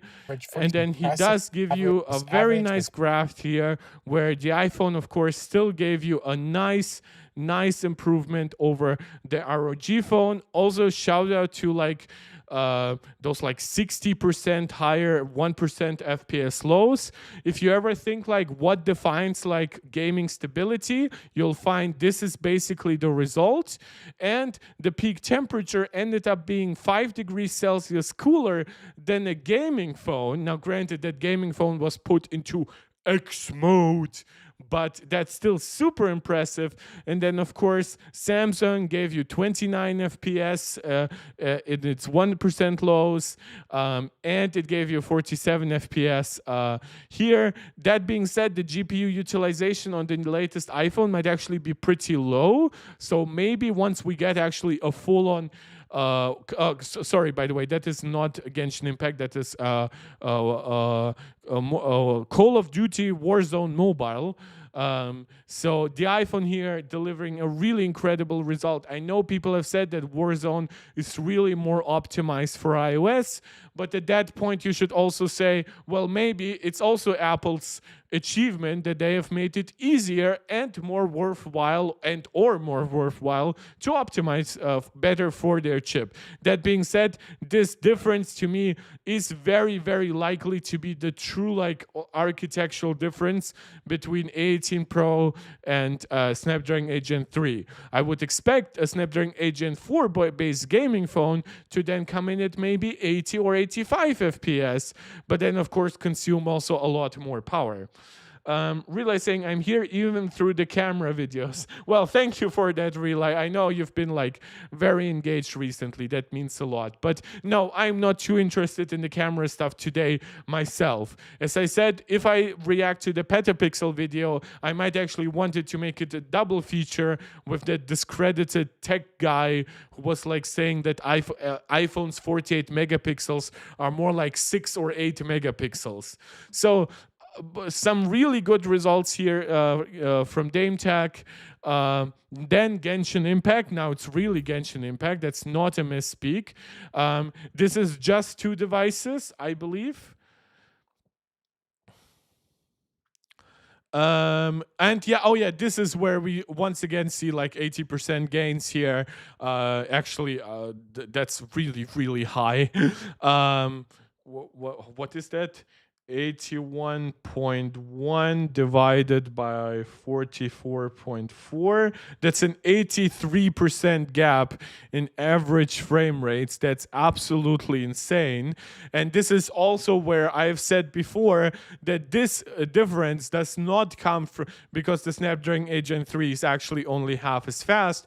This also does benefit from the better efficiency of the chip itself. It benefits, of course, from the better cooling on the iPhone. It does benefit from maybe some optimization things, but I would also argue it does benefit a lot from the fact that the CPU inside the iPhone is much faster, much more likely to actually hit somewhere close to 120 FPS, and it might also therefore be a big, especially thanks to it consuming less power, leaving more power to the GPU, that it might be a big part in the equation of just giving you really great frame time results versus the Galaxy. You can actually see that somewhere in the middle, right, the iPhone was running super duper stable, then the iPhone had some spikes up and downs, but the Galaxy was basically always pretty unstable.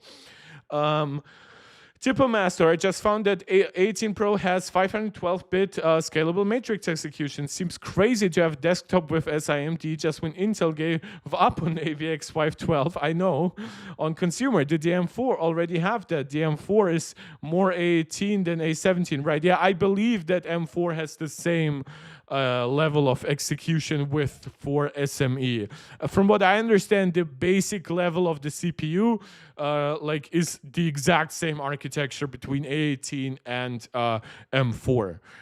There's of course the difference between A18 and A18 Pro. Like you get like less system level cache, so maybe a very advanced SME task might actually perform reasonably better on the A18 Pro. But when you just look at scaling between A18, A18 Pro, and then M4, it makes perfect sense in the way that it's like basically the same architecture.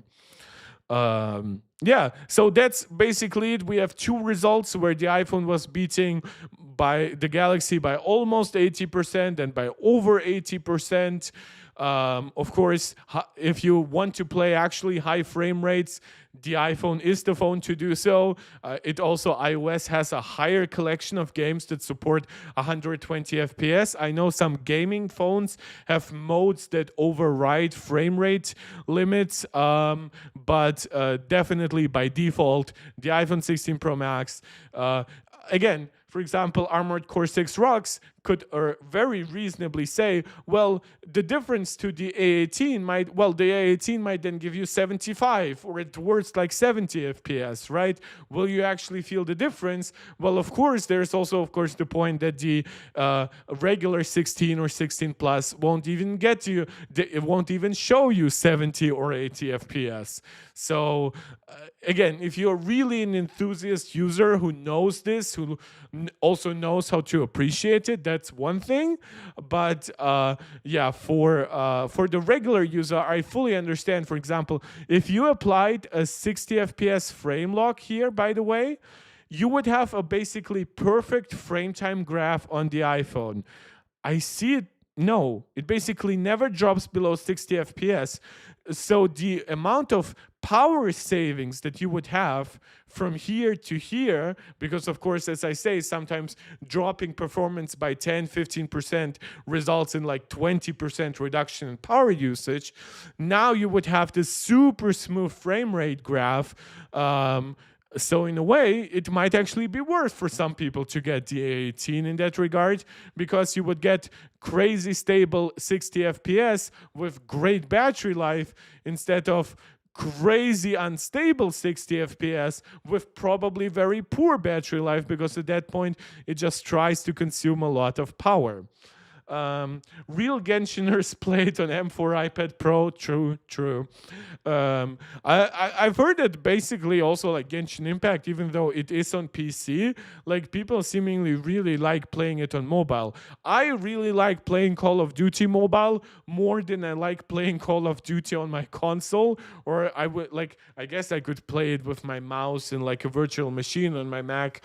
But yeah, like Call of Duty mobile with a large 120 Hz screen, that's where it's at.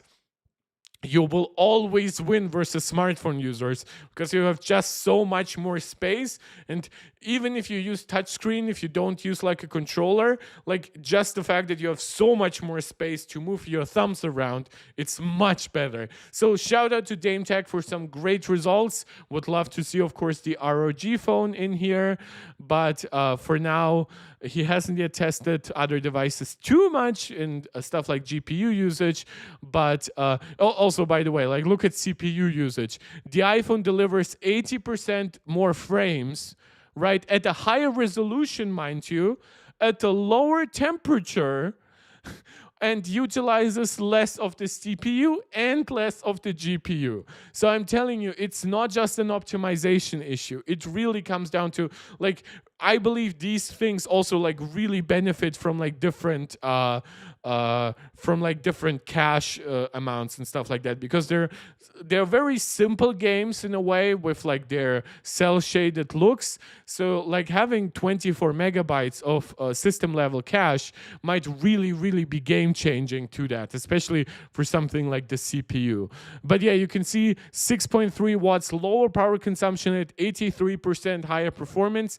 With higher resolution, we are probably looking at 100% more frames rendered. So we're literally looking at double the efficiency, which is absolutely hilarious. Tipper Master, will Genshin play it on the Nintendo DS? Yeah, true. Well, you can configure so much stuff on the lower button, of course. At least give it the new 3DS XL. that will help. And then the last one, that last piece of content here. This is Mr. Mac Wright. What's up, guys? In today's video, we're going to be having a look at the gaming performance offered by the iPhone 16 Pro. I'm also going to be occasionally comparing it to the iPhone 15 Pro.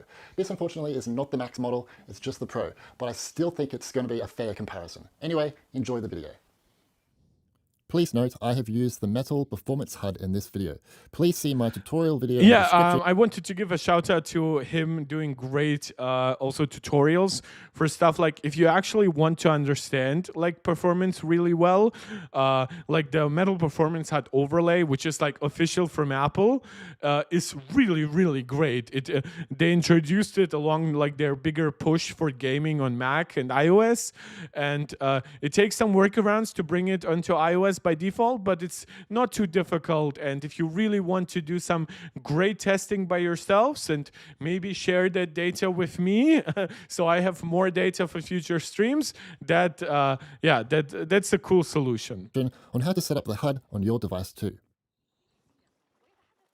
Our first game to look at is AC Mirage by Ubisoft. First, let's see how the game So, by the way, you see that, for example, these games will not be CPU limited, nor are they RAM limited. I know some people, like, these games basically run in a very similar way to how they would do, like, on a PS4, maybe with some settings reduced because obviously the memory bandwidth and stuff like that are different. And, of course, the power consumption is very different.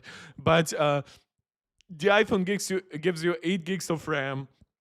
A lot of it is actually usable versus on like for example the PS4, like technically only around 6 gigabytes were actually usable. On the iPhone you can pretty easily get it to 7 gigabytes or something like that without impacting like the core OS and stuff like that. So and of course, these games will not be CPU limited in their default settings because they have 30 FPS frame locks. And yeah, this is why this is, by the way, this is 33 milliseconds. So just do the math and how it works. Yeah. So, but I never fully understood what is happening with the GPU timing here. I guess it just means it technically uses less compile time. But yeah, what you basically are looking at are FPS, memory usage, and frame times. Relight, the new iPhone screen borders are comically thin. Reminds me of those back in the day futuristic renders. Yeah. Also like that it's just like back in the day, like just gonna find you something silly. While I find you something silly, we've been streaming for almost 2 hours.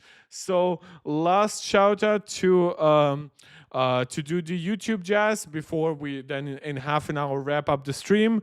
But yeah, let me look up Star Trek weird screen.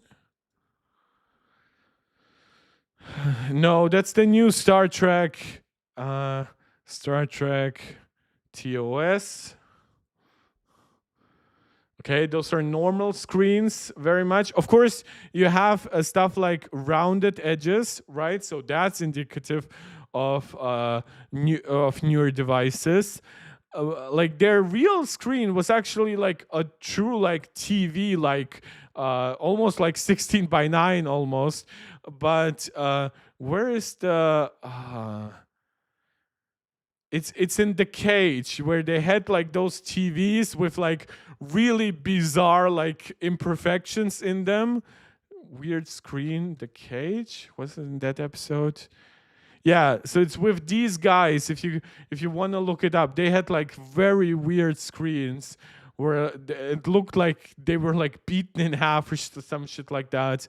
But yeah, I fully understand what you mean. Of course, stuff over the years, like tech actually changed, but humans have always imagined like transparent screens, screens with no bezels, foldable screens, of course.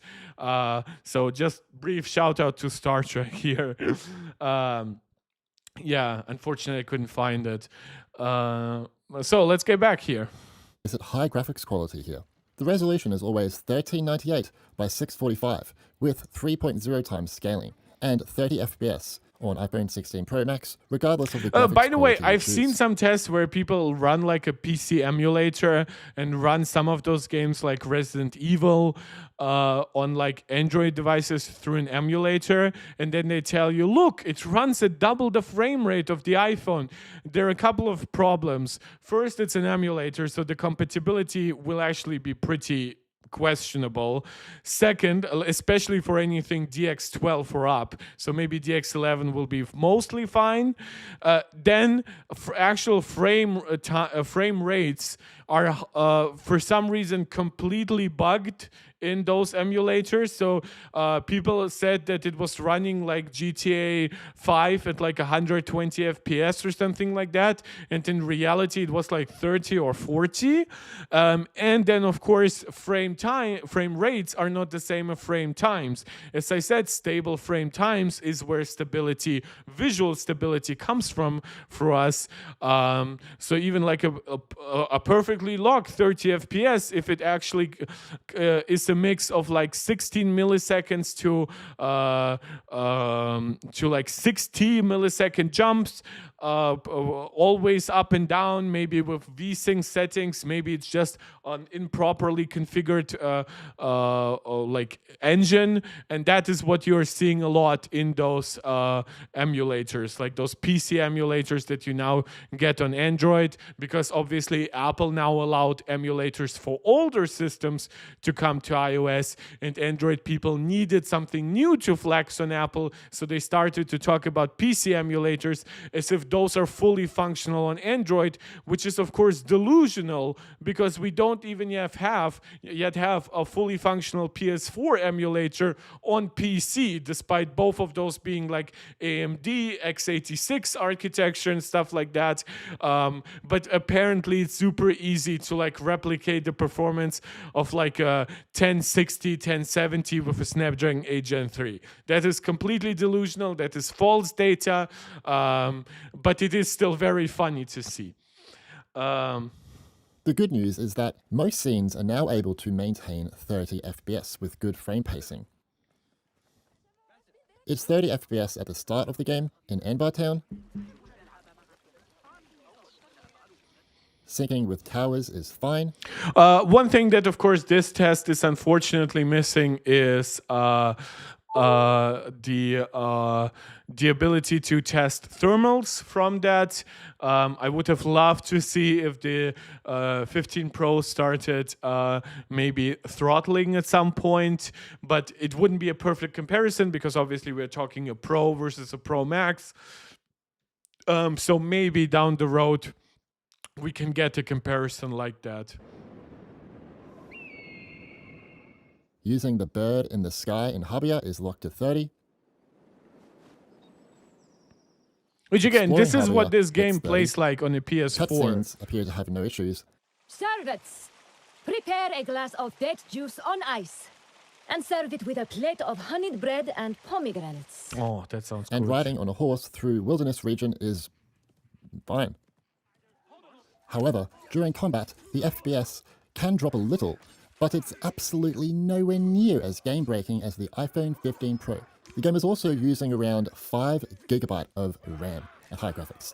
This is probably not good, as the device might crash if it uses like 6 GB or more, Although I saw no crashes in my I don't know if that's quite true. Now, for one, there are two things to consider here, by the way. Obviously, this device runs at a higher resolution, so the actual like pixel load on it is higher. So the fact, and of course, it's a locked frame rate. So while this iPhone might be like a lot faster, you won't see that through the 30 FPS lock. But again, it therefore does give you a lot of that frame time stability that I talked about. Yesterday, I think the game was updated to version 1.3.0. However, according to the patch notes, this looks like it's more for M4 stability and performance. That being said, the M4 architecture is very similar to the A18 architecture, so maybe that actually is meaningful. One thing that I wanted to say about RAM, it seems like game mode might be really better for like stability issues with like maybe when RAM goes above 6 or closer to 7 gigabytes on an 8 gigabyte device. Again, this is probably why I would want Apple to bump us to 12 gigabytes. But then again, I also could say I kind of encourage people to honestly play these games at medium settings rather than high, which will drop you like your RAM usage by a gigabyte, sometimes more, because it will just consume a lot less power, and that will, it's of course that's important for thermals, but it will also be very, very important for battery life. Like I cannot stress enough just how much it matters for battery life to maybe go down a little bit with settings to get the best possible result. So hopefully Ubisoft can look into improving the iPhone version. Again, I don't want to react to like to steal his old his entire content. I think he does a very good job of explaining. But how hot did this massive AAA game get on my iPhone? Yeah, 16 but I Pro want Max? to get some baseline facts before I start skipping more through the individual games that he reviews. The max outside surface temperature I saw was 44.3 degrees, and on my iPhone 15 Pro it was 49.7 degrees. Okay, I imagine now there are differences here that maybe you could argue the 15 Pro Max would have performed better than the 15 Pro, but of course it's still a massive difference. the 60 FPS toggle was in-game, the temp would be so much worse. Yeah. This is why I wish those games would have a 40 FPS mode. It would actually be able to run perfectly in a 120 FPS container and refreshing basically 1 every 3 hertz. Up next, we have Death Stranding by Kojima. By default, the game runs at 1561 by 720, 30 FPS, and mostly low graphics, and I strongly believe Metal Effects is on temporal and performance mode. You are unable to change any graphical settings within the game, but you can adjust the settings preference file by connecting your iPhone or iPad to a Mac, which I have done. Yeah, I wish those games gave you more settings to control. It's unfortunate. Anyway, at default settings, the performance is dramatically better now compared to the previous iPhone 15 Pro models, and the game is mostly able to hit the 30 FPS target in the scenes I tested.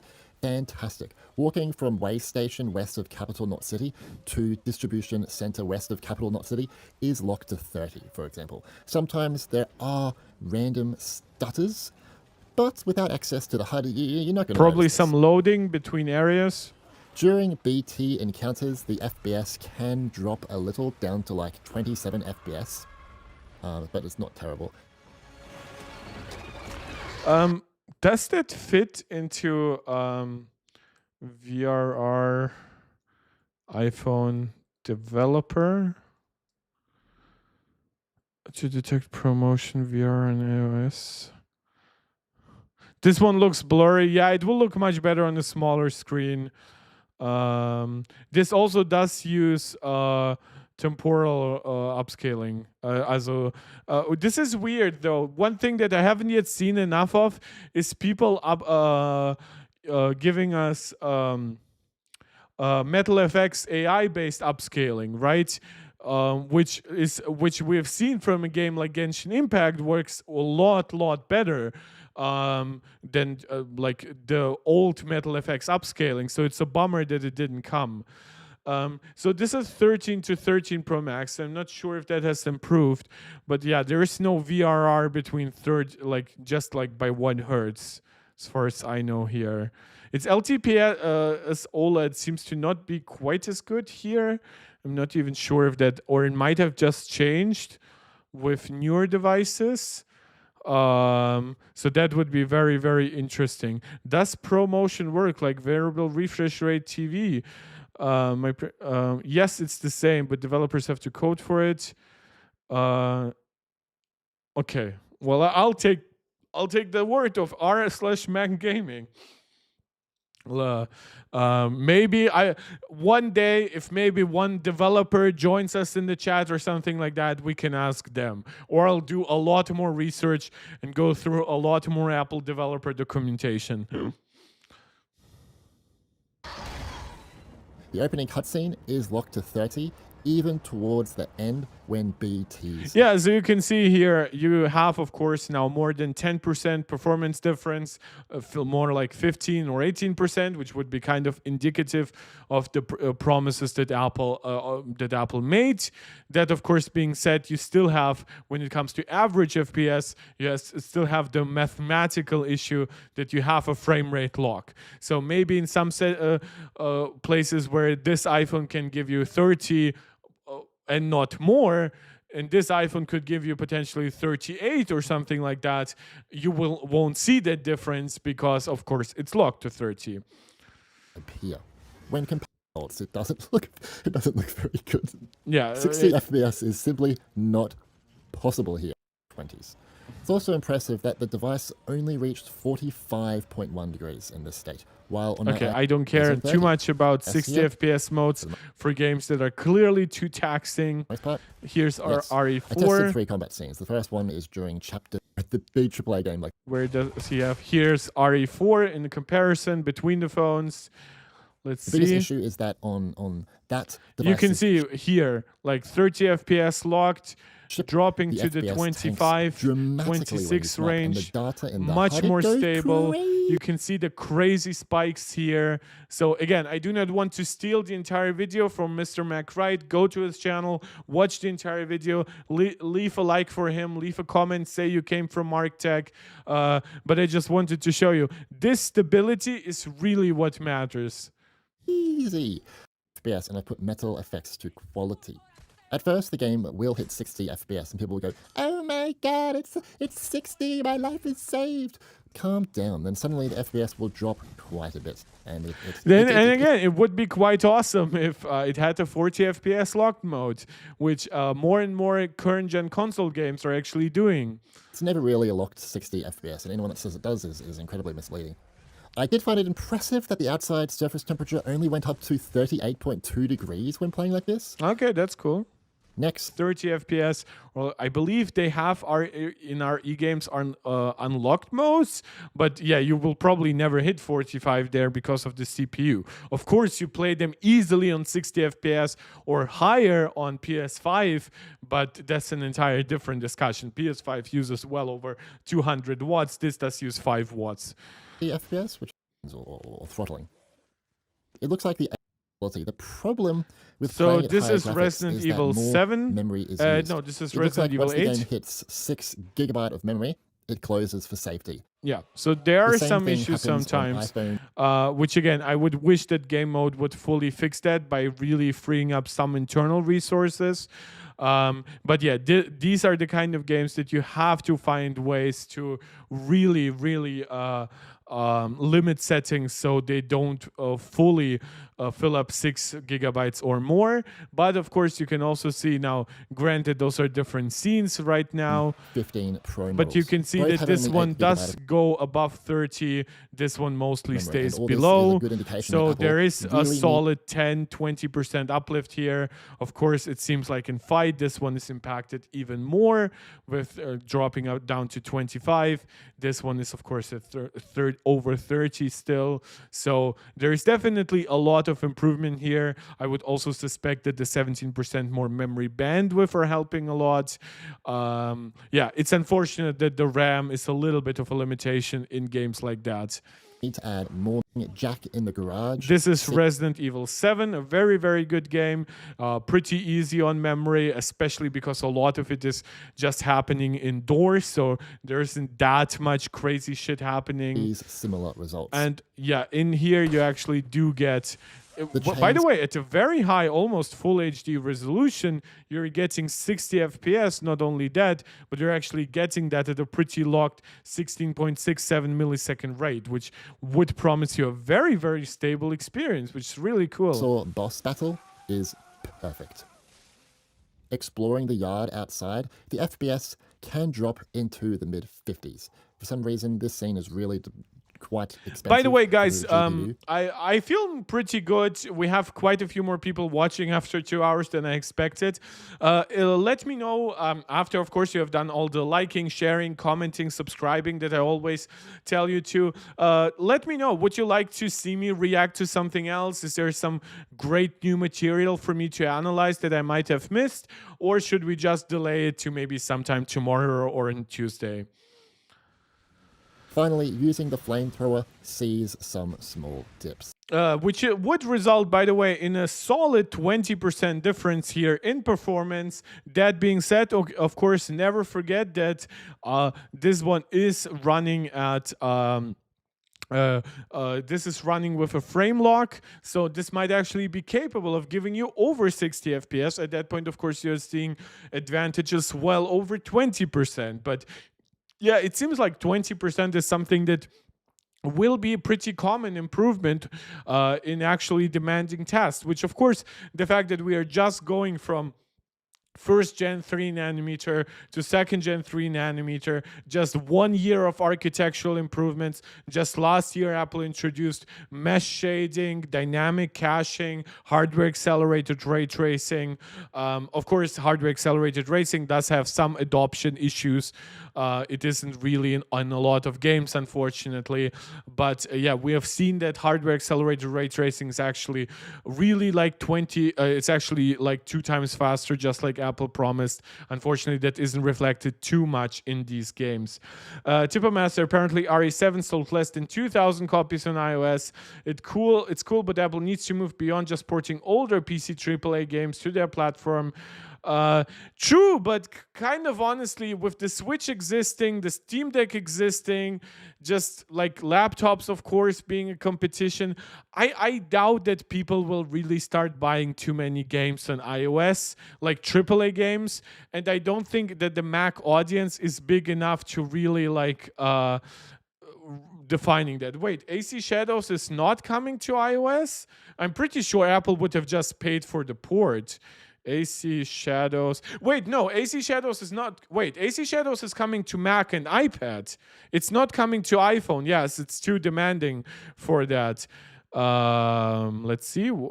It's coming to iPad, macOS, and Windows PC. So yeah, it's not coming to and of course the consoles. It's not coming to iOS in the sense it's not coming to iPhone, but it is coming to iPadOS. And I maybe like, don't forget when they announced it, the iPhone 16 Pro was not yet announced.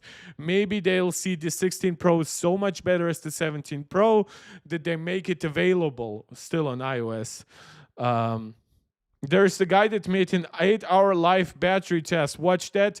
Bro, if you leave me $100 donation, you'll know what? I'll do it once, right? I'll watch that 8-hour video. I'll find some time, maybe on the weekend.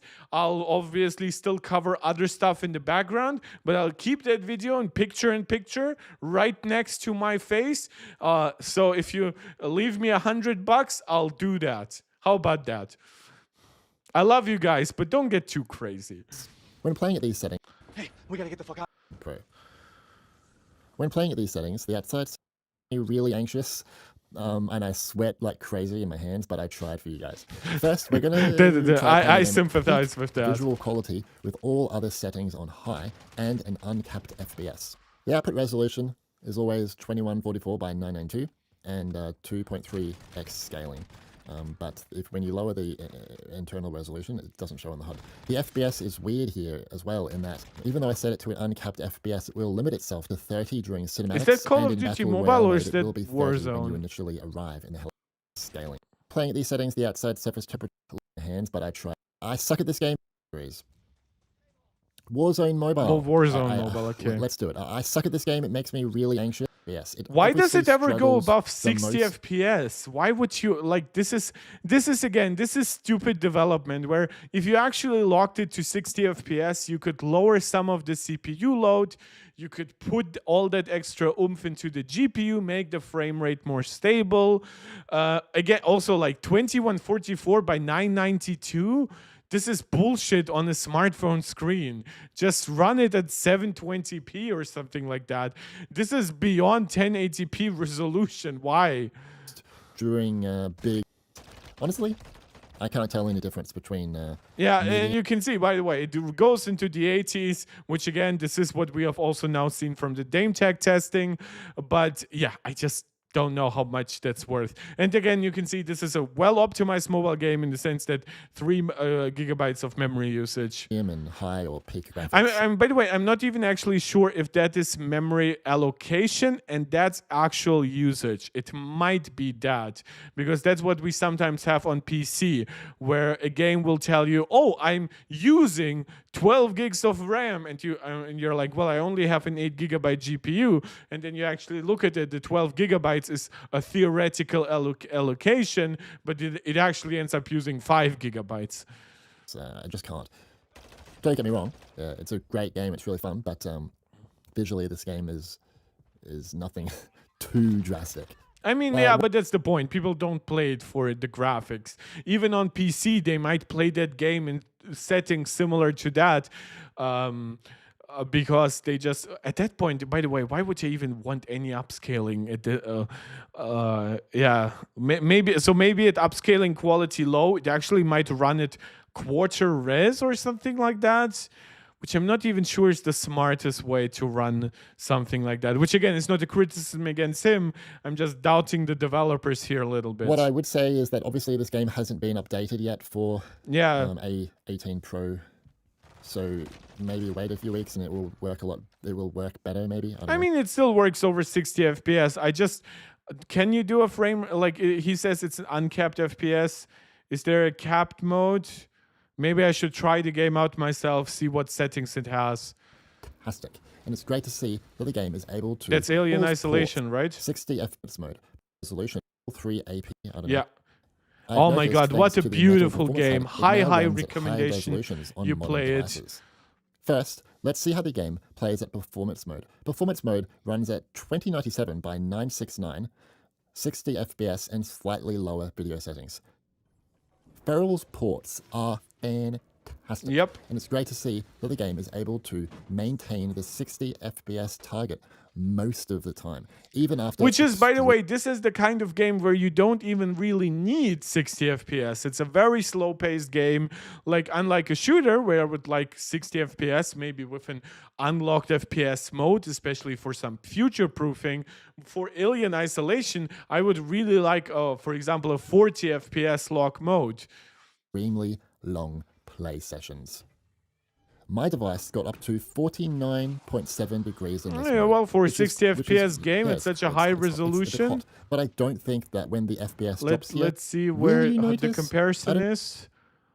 So this runs at a much lower resolution, so the comparison is already imperfect here. No, I guess that's up to personal opinion. It is still a technical feat on Feral's end, Yeah. but the game is also only using... I think Apple should buy a developer like Feral Interactive and then like sponsor them to just do 1020 ports. Did you watch the TechChat battery test? Yes, the iPhone 1, except for everything, the Vivo X100 was the only one giving better results than the 16 Pro Max. And of course, the 15 Pro Max was still there, like a lot closer than it was in the Mr. Who's the Boss video. I've already commented that those are like differences that I don't really care about, in the sense that to me it's very clear that the 16 Pro has great battery life. It's very clear to me that the 16 Pro Max, in basically every good test where settings are somewhat equal, will outperform the Galaxy S24 Ultra. I mean, it better. The S25 Ultra is coming soon out and will actually run on an N3E processor. Yeah, whether Mr. Who's the Boss video was biased or not, I really couldn't tell you. I think there might have been some mistakes with it, but whether that means it's biased or it's simply a little lazy, that's for you to decide. The Vivo has 1000 milliamperes or more. I'm not talking about battery life in relation to capacity. In that regard, the iPhone absolutely smokes everything. But again, the Vivo does have the extra milliampere hours. We cannot ignore that entirely. At 2 GB of memory. Next, here is the game playing at graphics mode. Graphics mode runs at 2796 by 1290 and higher video settings. I have no idea why you would target such a high resolution. It targets 30 FPS. This is where the game goes GPU limited in certain scenarios because it's such a high resolution. Not much needs to be said with this mode, as it's basically locked to 30 FPS. Oh, now it is. I believe it had some I also think hiccups on the 17 on the A17 Pro. So that, yeah, really great. The fact that it can maintain that's really cool. 16 Pro models in a future update. I know this game is old, but the optimization here is pretty damn awesome. When playing at graphics mode, the outside surface temperature. By the way, is Alien Isolation on Android? Because I might just buy it on Alien Isolation App Store. For one, I want to know if it's both on Mac and on iPad. I don't want it to open my App Store. Alien, yeah, it seems it's also on the Google Play Store. Okay, so that's cool. This is actually a game I would like to see some benchmarks for. Alien Isolation, Mac. Yeah, seems like it is on the Mac App Store, but it's $45. I'm not actually. It only says compatibility with Mac, so it might be a separate version from the port for iOS. That would be a little unfortunate. But I'll look into it. Maybe it's worth buying again. I usually play all my bigger games on my PlayStation. There are some people that swear by the 4K displays on Sony phones. Yeah, those people should really start buying Sony phones then, because Sony won't make it that long in selling phones if those people keep praising their 4K devices but never actually buying their phones. Sony's market share is getting lower and lower. 4.0 degrees. How the game. Here we have Wreckfest. Oh, Wreckfest is Handy fun. Games.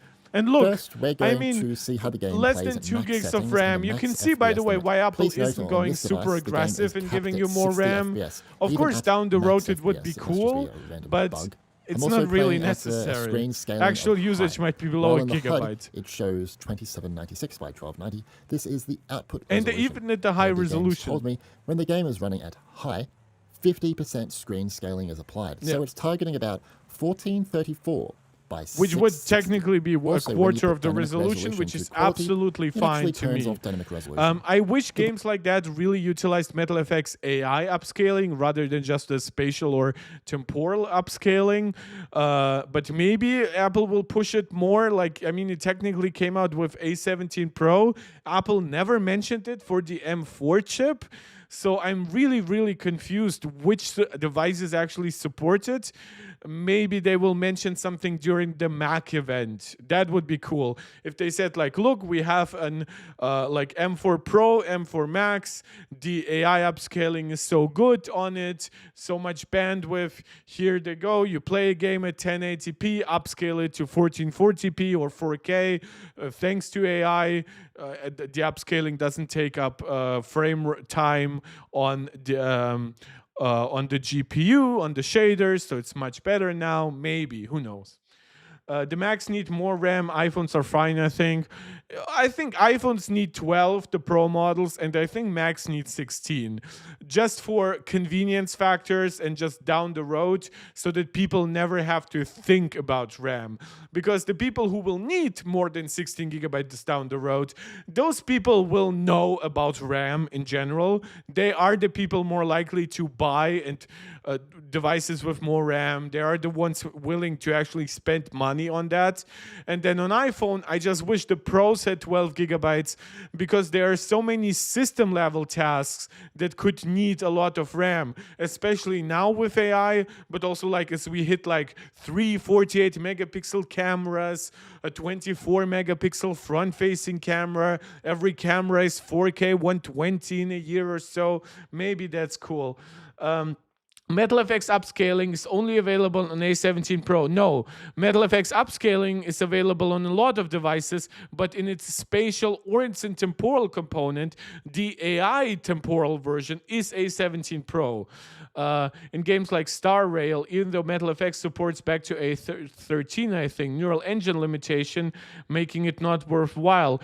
Well, it depends. I cannot know what developers were thinking when they limited what version of MetalFX they implemented. Maybe the AI version was just so much better, they thought it was bad to bring the spatial upscaling is terrible. You shouldn't use it anyway.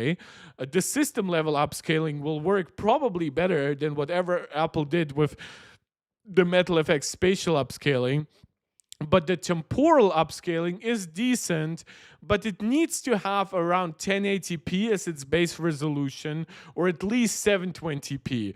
That's what we see on Mac, where games that have the older upscaling, they run pretty well at like 1440p if they're running actually internally at 1080p. But on iPhone, because a lot of games will run as we see here at like 660p, this is now where you need a much more advanced upscaling solution, one probably using AI, and maybe the developers of Star Rail just thought the internal resolution that you can achieve on an A13 chip is so low, it just doesn't make sense to give any device that doesn't have AI-based upscaling any upscaling. Performance is great. Sticking to Yeah, 60, so 60 pretty high resolution FPS, still. really cool game in that regard. So just played high. You can see here, of course, you cannot do one-to-one comparisons between runs, unfortunately. You will have dips sometimes. The game still looks good.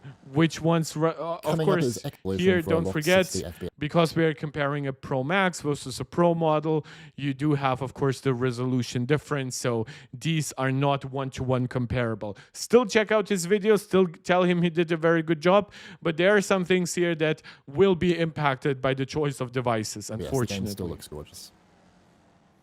Coming up is XCOM 2 by Feral Interactive. First, we're going to see how the game plays at graphics mode.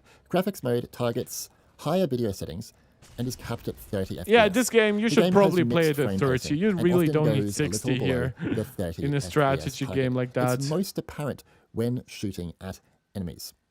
You will notice it without access to There's HUD. stutter. The only devices That's like that low can be stutter. locked to 30 I don't know, FPS it might be shader compilation stutter, but if it's very repeatable, even in situations that your phone has already rendered before, then it wouldn't be shader compilation. But again, I'm not an expert in this specific game and how it runs specifically on iOS. An M series iPad for this port. It's not the end of the world that the FPS is dropping, as in my opinion, XCOM 2 is perfectly playable at a low frame rate. I would happily play this game at 20 FPS. XCOM 2 is very CPU bound, which is why we might see because it has a lot of on iPhone components to it with the AI and stuff. Pretty cool as well that it's only using like 1.2 gigabyte of memory in this mode. My phone didn't throttle, if you wanted to know. It only got up to 35. What's the comparison here? This game, the HUD is all only in the following. It's GTA San Andreas, but it doesn't show in the HUD. Okay. Our last game to look at is GTA San Andreas, the definitive edition. First, let's see how the game one plays of those at max terrible resolution ports with all advanced settings on. The game is always capped at 30 FPS, unfortunately. It's such a shame. This game could easily run at 60. 860 with 2 times scaling in this phone, even when lowering the in-game resolution. I only tested the game when riding around on the bike.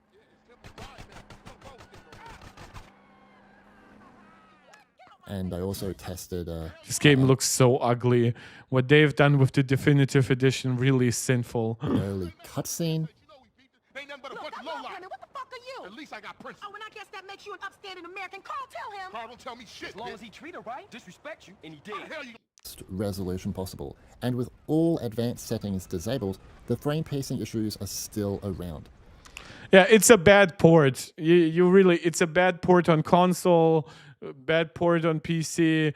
The mobile version, I believe there were like older versions of the GTA games that were ported years ago, and they ran better and looked better even.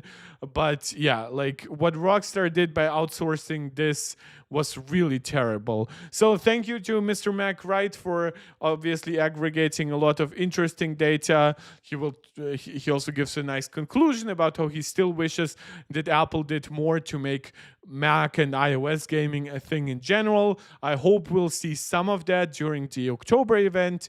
But that's about it for today. We have talked, of course, with all the videos that we could react to, like some of Mac's text impressions. One thing that, for example, I was very interested in seeing beyond all the performance stats was like how much better the speaker is. Of course, we saw that the performance is higher, the thermals are much better, and that, of course, impacts everything from like display brightness to sustained performance level. So that's really cool.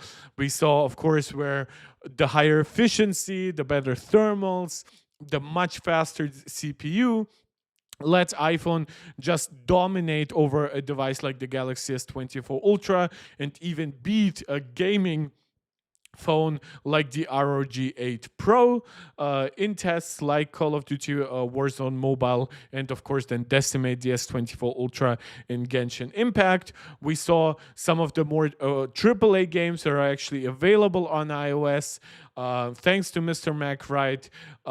So that's a really cool comparison. We saw how it either helped stabilize 30 FPS or it really gave you a much cooler experience. I would have also liked maybe to see if the battery capacity has gone down, but because we didn't compare Pro Max to Pro Max, that of course would have probably been pretty misleading as data. And we saw some games saw even like 20% uplifts in performance in certain scenarios. So very, very cool results down the road. I hope to see, of course, more ray tracing in games. I hope that more games just get nice patches for the entire architecture of A18, A18 Pro, M4. So in a way, it was actually pretty good that M4 had already launched. In a way, it's pretty good that M4 comes with 8 gig standard, because that means the developer won't be optimizing for it, but forgetting to optimize for A17 Pro and A18 devices in the process.